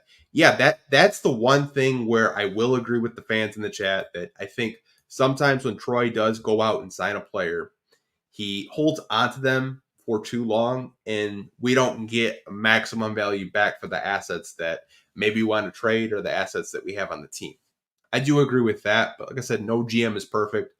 I will say Troy is probably one of the better GMs we've had in terms of just evaluating talent and drafting. I think he's done a really good job, and the Pistons really haven't had that since Trader Jack in the 80s with the Bad Boys. Love Joe Dumars, but he missed a lot of draft picks, but he also hit on a couple, the Middletons of the world and everything like that. But I don't want to get too deep into this. I don't want this podcast to be depressing. But I think that's just from what talking to fans, why they're so pissed off, because the rebuild started in 2020. It's 2023, and we haven't seen any progress in the win column. I think it'll come when this team gets a little bit more healthy, but if they're bottom 5 in the standings, like a top 5, or I should say one of the worst teams in the league, let me rephrase that. I think you're going to start having conversations do the Pistons need to move in a different direction? I don't know. I think you just really got to give it this year just to see what you have on this team. And more wins are going to come. They're not going to win 17 games again. Yeah. They're going to win more. It's right now, I really do believe the Pistons are struggling just because of all the injuries. Because there's a few of these games when you go back and look where they're winnable games, but man, they needed more offensive firepower. That's the big thing. They just need someone else to go and get a bucket. That's Bojan. That's Burks. That's Ivey. Yeah. When those guys come back, we will be fine. That's Morris as well. So, like, these were all Miami. That was a winnable game. They should have won that game. Dude, not Oklahoma City, but Portland. They should have won that game, even though they lost by 9. But it's just that's the frustrating part for me, was that these are winnable games, and we're just not seeing what this Pistons team can do because of the injuries, and it sucks. That's a disappointing thing for me. But as far as being impatient, I'm not going to be impatient with this team, because the guys that are playing the bulk of the minutes are all under 25 years old. That's a good place to be in, even if you are losing. Like, they just need to know how to win. That's it. Yeah, like I said, that's to be expected when you're young. You have those learning experiences, and I think that's why veterans are so important, right? Yeah, 100%. Like, but they don't have that right now because they're all injured. Like, if Bojan was on the court, Cade wouldn't have to shoot 25 times a game. Yep. If Monte Morris was backing up the Pistons, maybe they don't turn the ball over 20 times a game. If Alec Burks was coming off the bench, or shit, I've seen some people say start him. He's playing great defense. That's another guy that can get you a good 10 to 12 points off the bench, or whether you want to start him or not. I think this team has valuable veterans, but they're just injured, and that's why the Pistons are 2-8 to start the season. And they might not get healthy until like December. Yeah. And then it's like, could they have like an Orlando Magic run where the Magic, they started off really bad last year, but they finished really strong in the second half? Could that be the Pistons? Possibly, if we can stay healthy. But that's the thing. This team really hasn't been healthy over the last 5 seasons. Yeah, and the multiple back-to-backs to start the season don't help. Yeah, that's the scheduling department did not do the Pistons any favors. No, when you look at the first 10 games, you look at them coming home from a game, then traveling, then the back-to-backs. It's like some teams haven't even played 10 games yet, and we have. Like, I don't know. I think the NBA didn't do the Pistons any favors with the scheduling. I kind of wish the NBA would take the NFL approach. If you're the worst team in the league, give them an easier schedule. Like, honestly, dude, like, I wish the NBA would do that. Like, they're giving the Pistons just the gauntlet right now. It is crazy how many, dude, five games in a row. New Orleans, Phoenix, Golden State, Milwaukee, Philadelphia, all 5 of those teams are playoff teams, and then Chicago's a winnable game, even though Zach LaVine might go for like 80 points. Yeah, it's still winnable. Atlanta, they're coming up as well. Cleveland, I don't know. Schedule gets a little easier. I'm not as afraid of those teams as I am the last 5 that they just played. But yeah, man. Again, just be patient with the Pistons. Do we have any Q&A questions? We do. I'm just actually answering a question in the chat right now from Organic Lindo, because I think he kind of misunderstood what I said about Monte Morris helping with the turnovers. What I was saying is Cade doesn't have to play 38 minutes. You can kind of lean on someone on the second unit to take over if Cade's not feeling it. But we do have some good Q&A questions from Facebook and from YouTube. So shout out to both of you guys that are, if you're watching on YouTube or Facebook, we do appreciate you guys. I know Wes had said this earlier in the show. If he's still on, shout out to him. He said, Monty is going through what Dan Campbell went through. Got to figure it out. And the reason why I put it up, I know it's not a question, but I absolutely love the comparison. And I know we do talk a little bit of football on here and people don't like it. Like I said, we just lost 5 viewers because we're talking football. But like I said, Dan Campbell struggled with it when the Lions were a rebuilding team. And obviously they had way less talent when Dan Campbell took over. But Monty Williams has up incoming young talent, and I think they do need to figure it out, Wes. And I absolutely love this comp. It's not a question, but I did want to talk about it for a couple of minutes. Yeah, I mean, it's a good comparison, and I really think Brad Holmes and Troy Weaver, they're both excellent comparisons as well too, with the state of the teams they were given, and basically being confident to push this team in a direction they felt like the teams needed to go in. And Dan Campbell, man, he went through the ringer early on. Monte's going to go through it early on, and it's only going to make them better as coaches. So, yeah, shout out to Wes for the comp. That was good. Yeah. Haven't seen him on here. Sometimes I'll see him from time to time. So shout out to you, Wes. Appreciate you dropping comments and watching live with us tonight. This comes from Kevin Williams, and you wanted me to save it for later. Yeah. Because it was a question about Cade Cunningham. So he wanted us to talk about, can we move Cade to shooting guard? I think moving him to shooting guard would relieve the pressure, reduce the turnovers, and all he's doing to get to his spots. Now, I'm going to turn over to you because I think you would probably have more to say about it than I would. Yeah, I mean, I don't want to see him just permanently play off the ball because Cade Cunningham's game is so much more than just scoring and shooting the ball. Like, he's a fan. He sees the floor differently. Like Killian Hayes, he can really pass the air out of the ball, but the way Cade Cunningham sees the floor, it's kind of like Chris Paul in a way, where some of those turnovers come because he's trying to he sees something out on the floor. It's just that he's a little slow to react.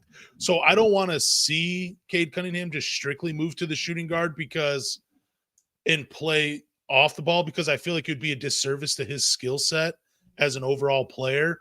But to see some schemes or to see some action where he plays off the ball, where he's moving without it.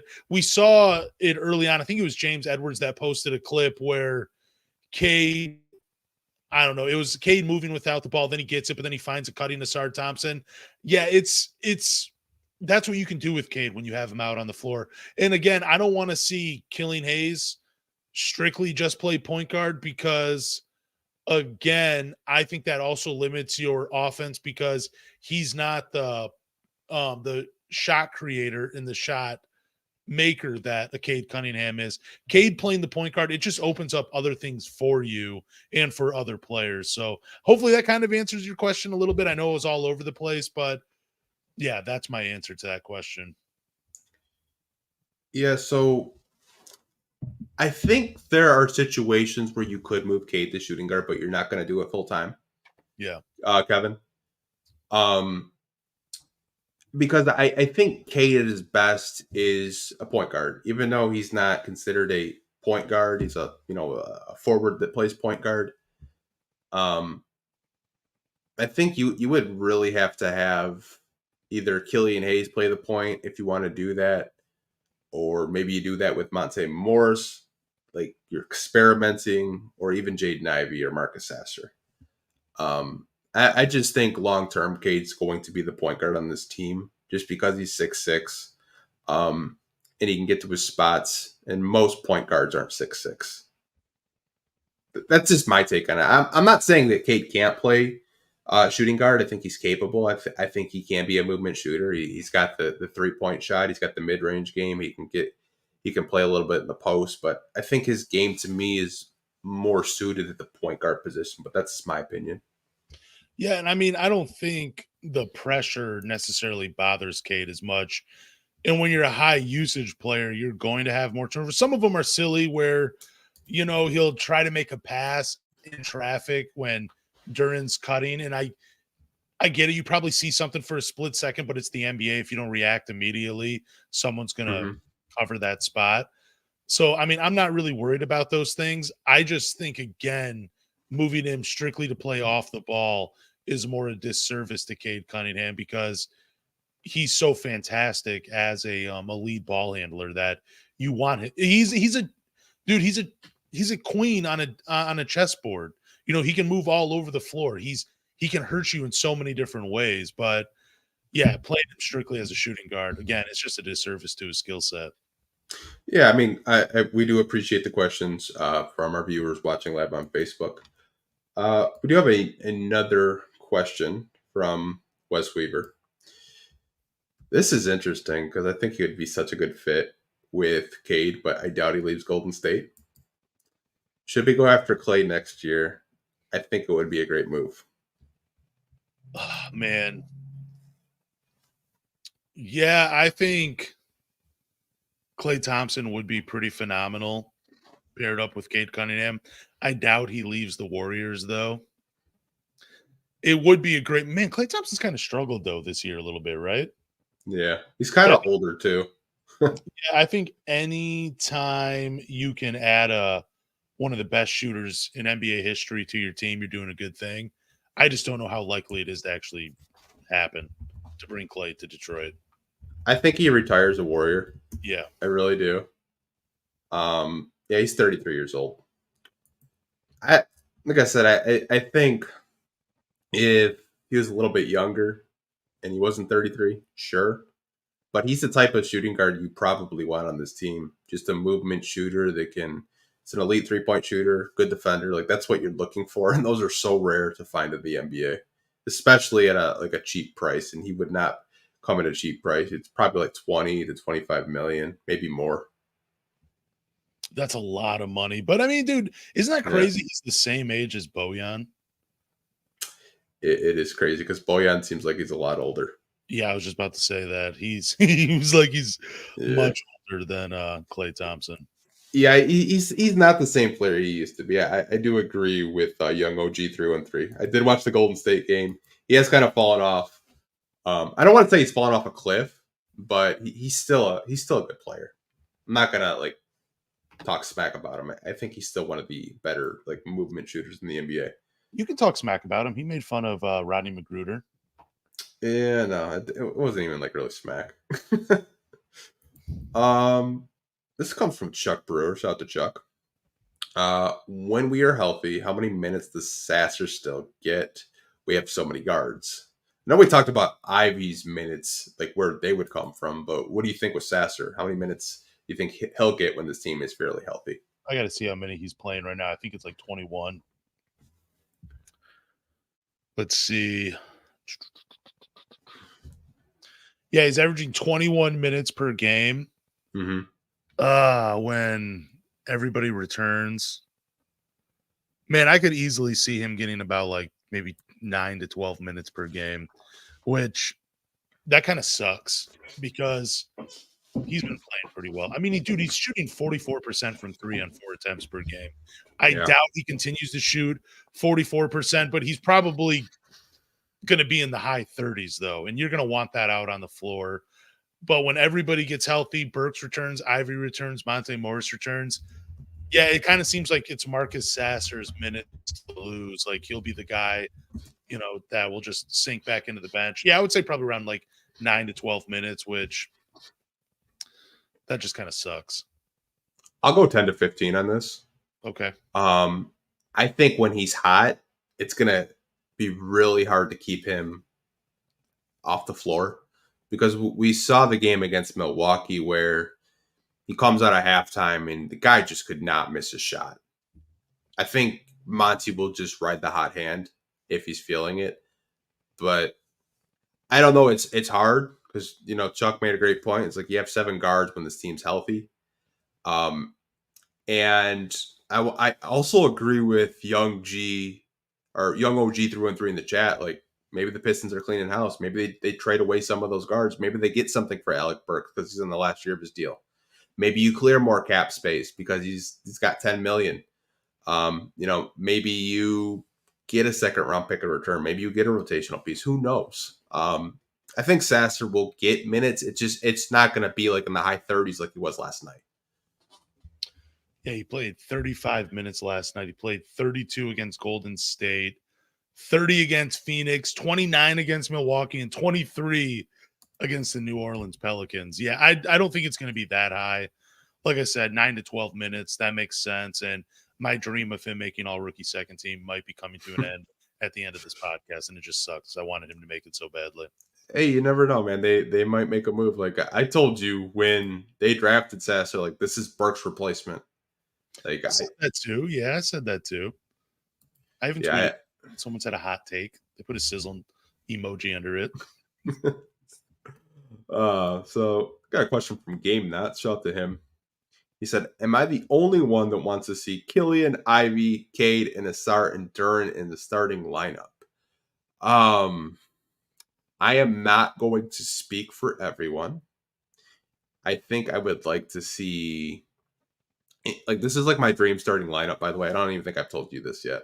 I was going to make a graphic on it. My dream starting lineup right now is Cade Cunningham at point guard. Okay. Ausar Thompson at shooting guard. Bojan Bogdanovic at small forward. Isaiah Stewart at power forward, and Jalen Duren at center. Okay. When Bojan comes back, I think that's the lineup you got to put out there. That's a good lineup. I like that lineup. And let me just answer this question. Yes, I think you are the only one that wants this lineup. And I would rather see Cade, Ivey. I will be honest. I'd rather see Ivey start than anybody, but I would like to see Ivey. I would like to see Ausar. I would like to see Isaiah Livers and then Jalen Duren.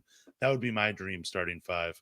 I think that would give you a little bit of everything that you need. I love Isaiah Stewart, but I would just love him as the backup five. Yeah, so like if you're looking at this lineup, so it would probably be Killian at point guard, Ivey at shooting guard, Cade at small forward, Ausar at power forward, and Duren at center.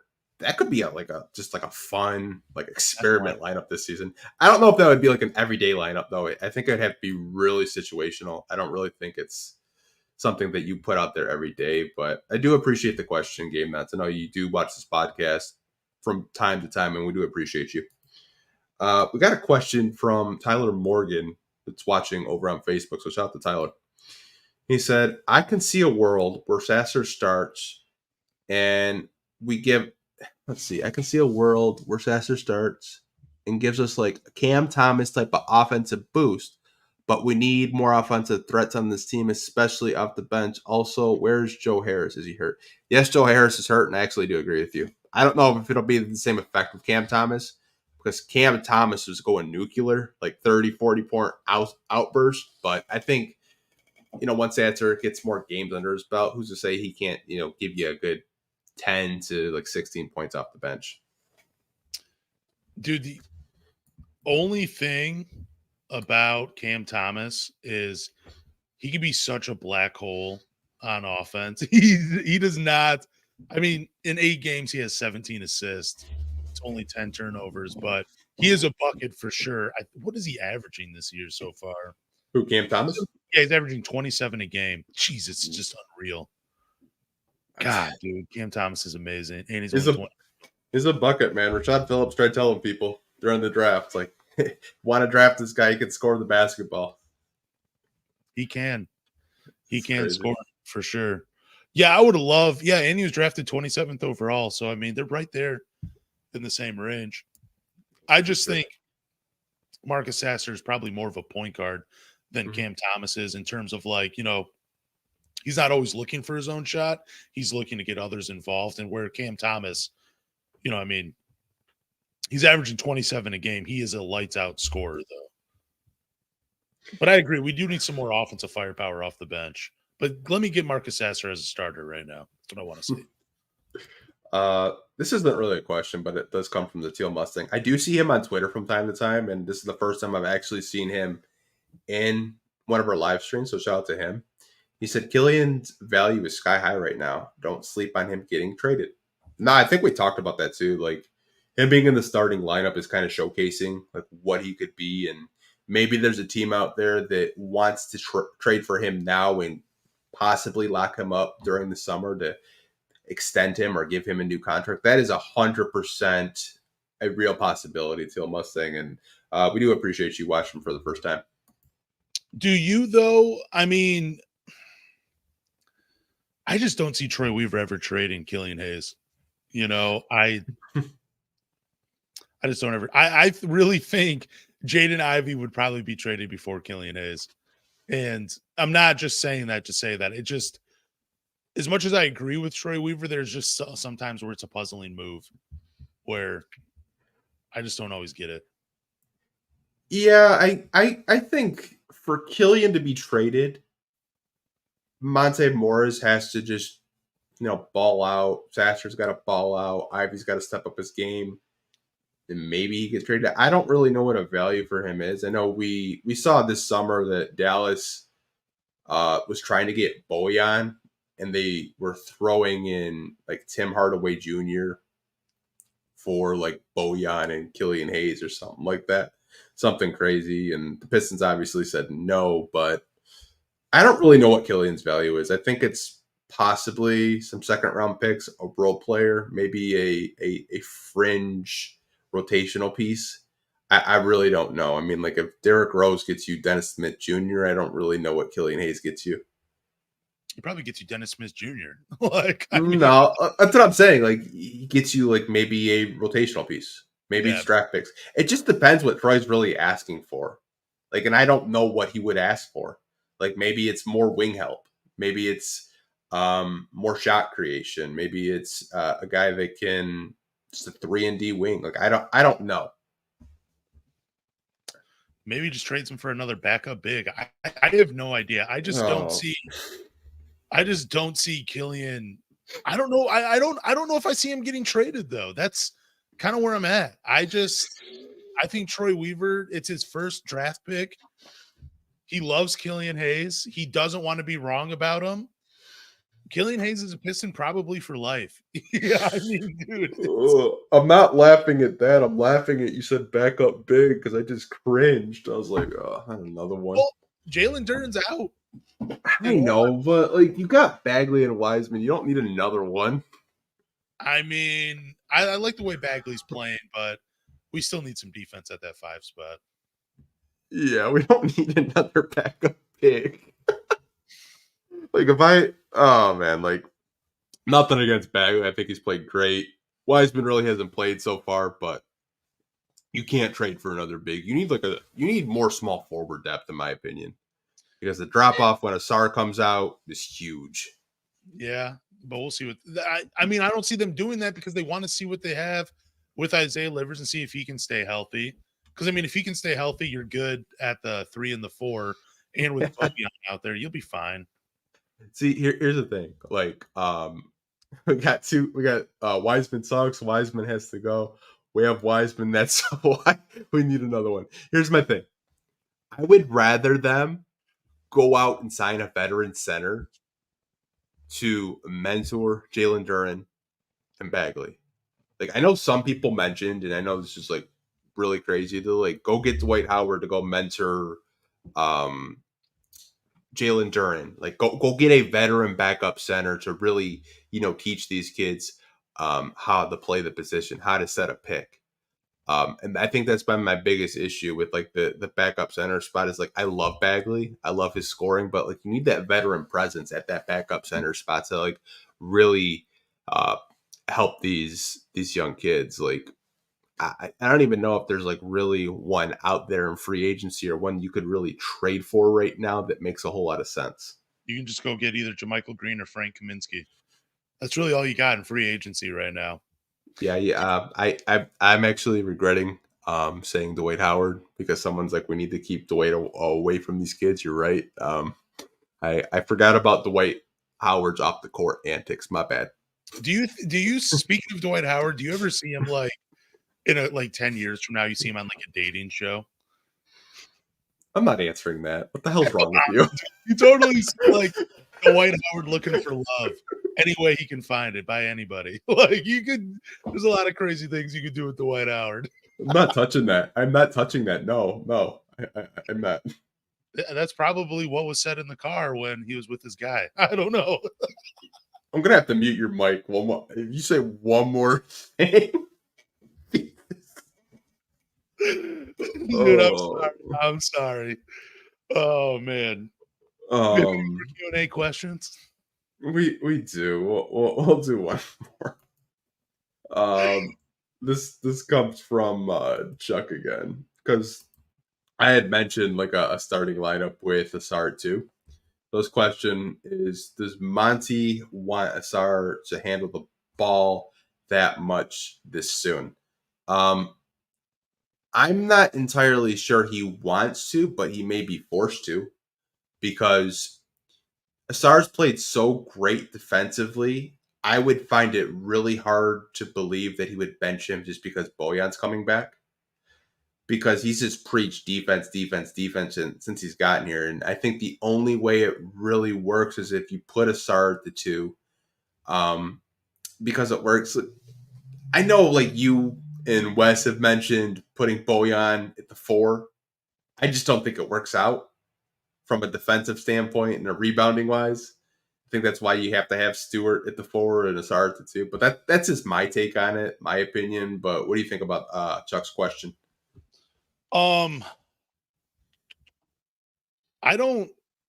think in the half court, no, I don't even really think he handles the ball too much. I mean, I like that part of his game. I think the ball handling, it needs to be a little tighter, but that's going to come with experience. I think they want him.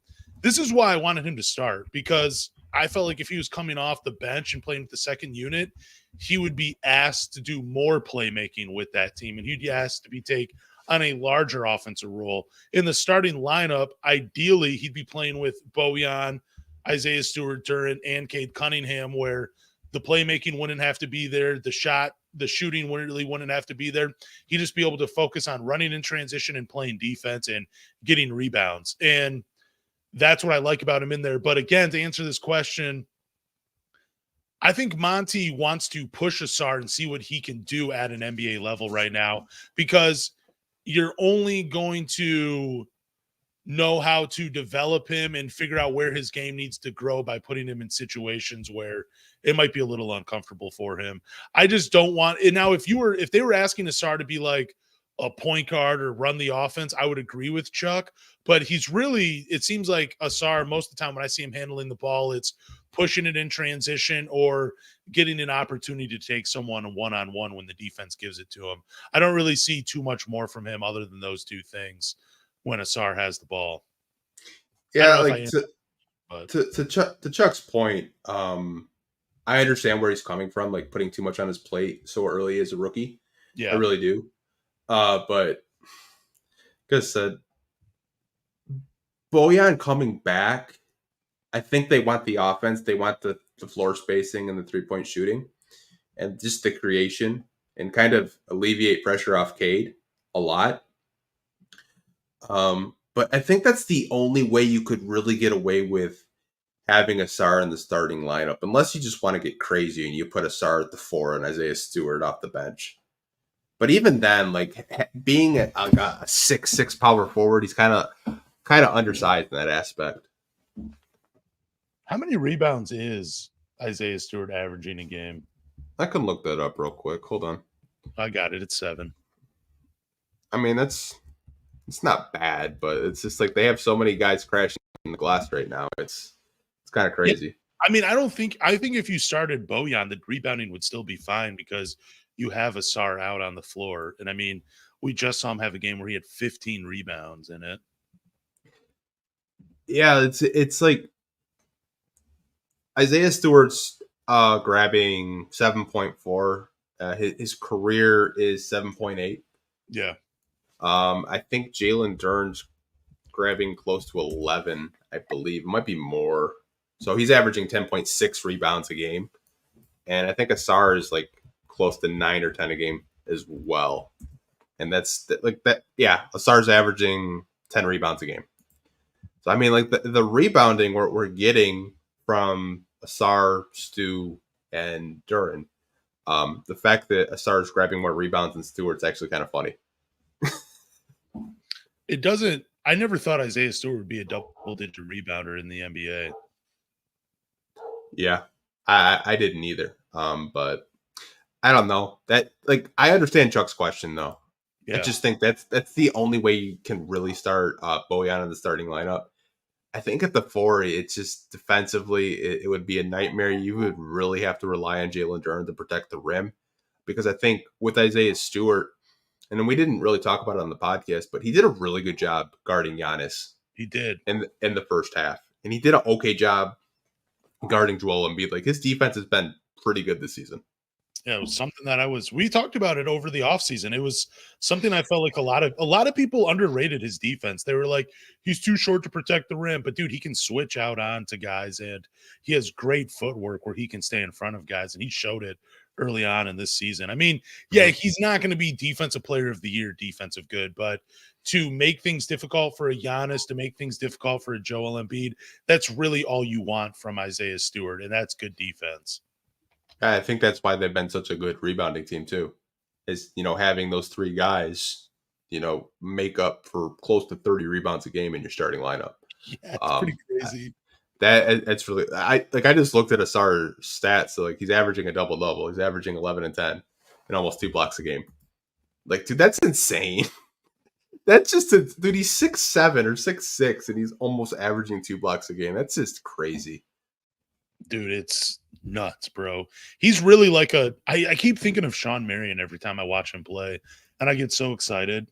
He's going to be a better offensive player than Sean Marion, but dude, Sean Marion was so freaking good. He was incredible. He reminds me of so many players. Like I had mentioned, he kind of reminds me of a little bit of Rodman defensively and grabbing rebounds. Yeah. I think defensively, you see a little bit of Kawhi too. Just the way he's able to switch and get around screens. Like he's got so many parts to his game where it reminds you of a lot of different NBA players. I know Troy comped him to Andre Iguodala, and that's a good one too. Like it's crazy. When I watch him play, I see Gerald Wallace. I see a little bit of Clyde Drexler when he's running the floor. I see Sean Marion with the all-around game.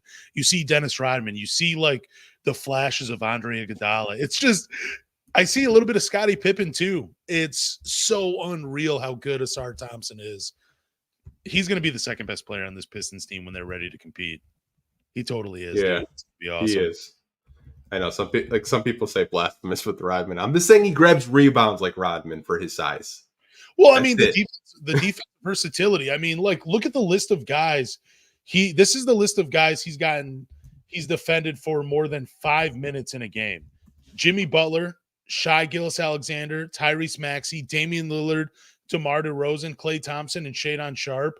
Those are guys that he got 5 minutes. If you go less than that, it's Eric Gordon, Terry Rozier, CJ McCollum, Kevin Durant. He defended for almost 4 minutes in a game. Zach LaVine, LaMelo Ball. Dude, he's all over the place. It does not matter what position you play. I know those guys are a lot of perimeter players, but dude, Jimmy Butler operates in the mid-range. DeMar DeRozan operates in the mid-range. Klay Thompson, he's all about the perimeter. Damian Lillard, Tyrese Maxey, two guards that can really break you down. His defense is so versatile. It does not matter who's on the floor. He can defend anybody. I mean, dude, I want to share this though. With the Shadon Sharp thing, it's crazy how well Shadon Sharp played against Ausar Thompson. So he defended him for 7 minutes and 16 seconds. Shadon had 12 points, an assist. He shot 5 for 7 from the field for 71%. And then he made 2 3-pointers on 2 attempts. I don't know why he's the kryptonite to Ausar Thompson for some reason early on in the season. Well, the refs too were on their bullshit every time Shadon Sharp had the ball in the fourth. They blew their whistle. But hey. Oh, yeah. Okay, well, he didn't get that many free throws against Ausar directly, but yeah, he had 12 points on him, which is just crazy. Yeah, it's just before people like roast you in the comments, it's Shadon Sharp. I think you said Shadon. Yeah, because I was on a podcast one time and I used to say Shadon, and then someone corrected me. They're like, no, dude, it's Shadon. And I was like, oh, okay, I guess I'll just go with that. You seem to be the expert. You just correct. Yeah. Yeah, it's Shadon Sharp and Shai Gilgeous-Alexander. Whatever, dude. I'm talking fast. I apologize. My bad. You know what? And give me a break. I felt like I've been doing pretty damn well on the names these last few podcasts. I don't know, man. Like some people get pissed if you get the names wrong. Yeah, I felt like I've done better. I focused a little bit more on it. Like I said, if you can't pronounce them, I'm always here to help you out. Do we have any more Q&A questions, or do you want to wrap this up? I want to wrap it up, man. I got to wake up early for work tomorrow. We've been on for 2 hours, but I do appreciate it. We got 100 people watching, and we've been on for 2 hours straight. Like that's absolutely crazy. I had 100 people on the entire podcast, but if you do want to, plug your Twitter, plug where people can find the podcast and actually give us ratings on, Spotify and Apple, go for it. I will do that. Thank you guys for really just the warm welcome. I appreciate it. I missed you guys doing this podcast live on YouTube. Can't wait for everybody to listen to it. Still going to drop on Monday, just to be clear. And we'll drop it on Monday like we usually do. But thank you guys for listening to the Pistons Talk podcast. Do us a favor, go to Google, Apple, Spotify, or wherever you listen to podcasts and subscribe. After you subscribe, leave a review, drop a rating, but more importantly, tell a Pistons fan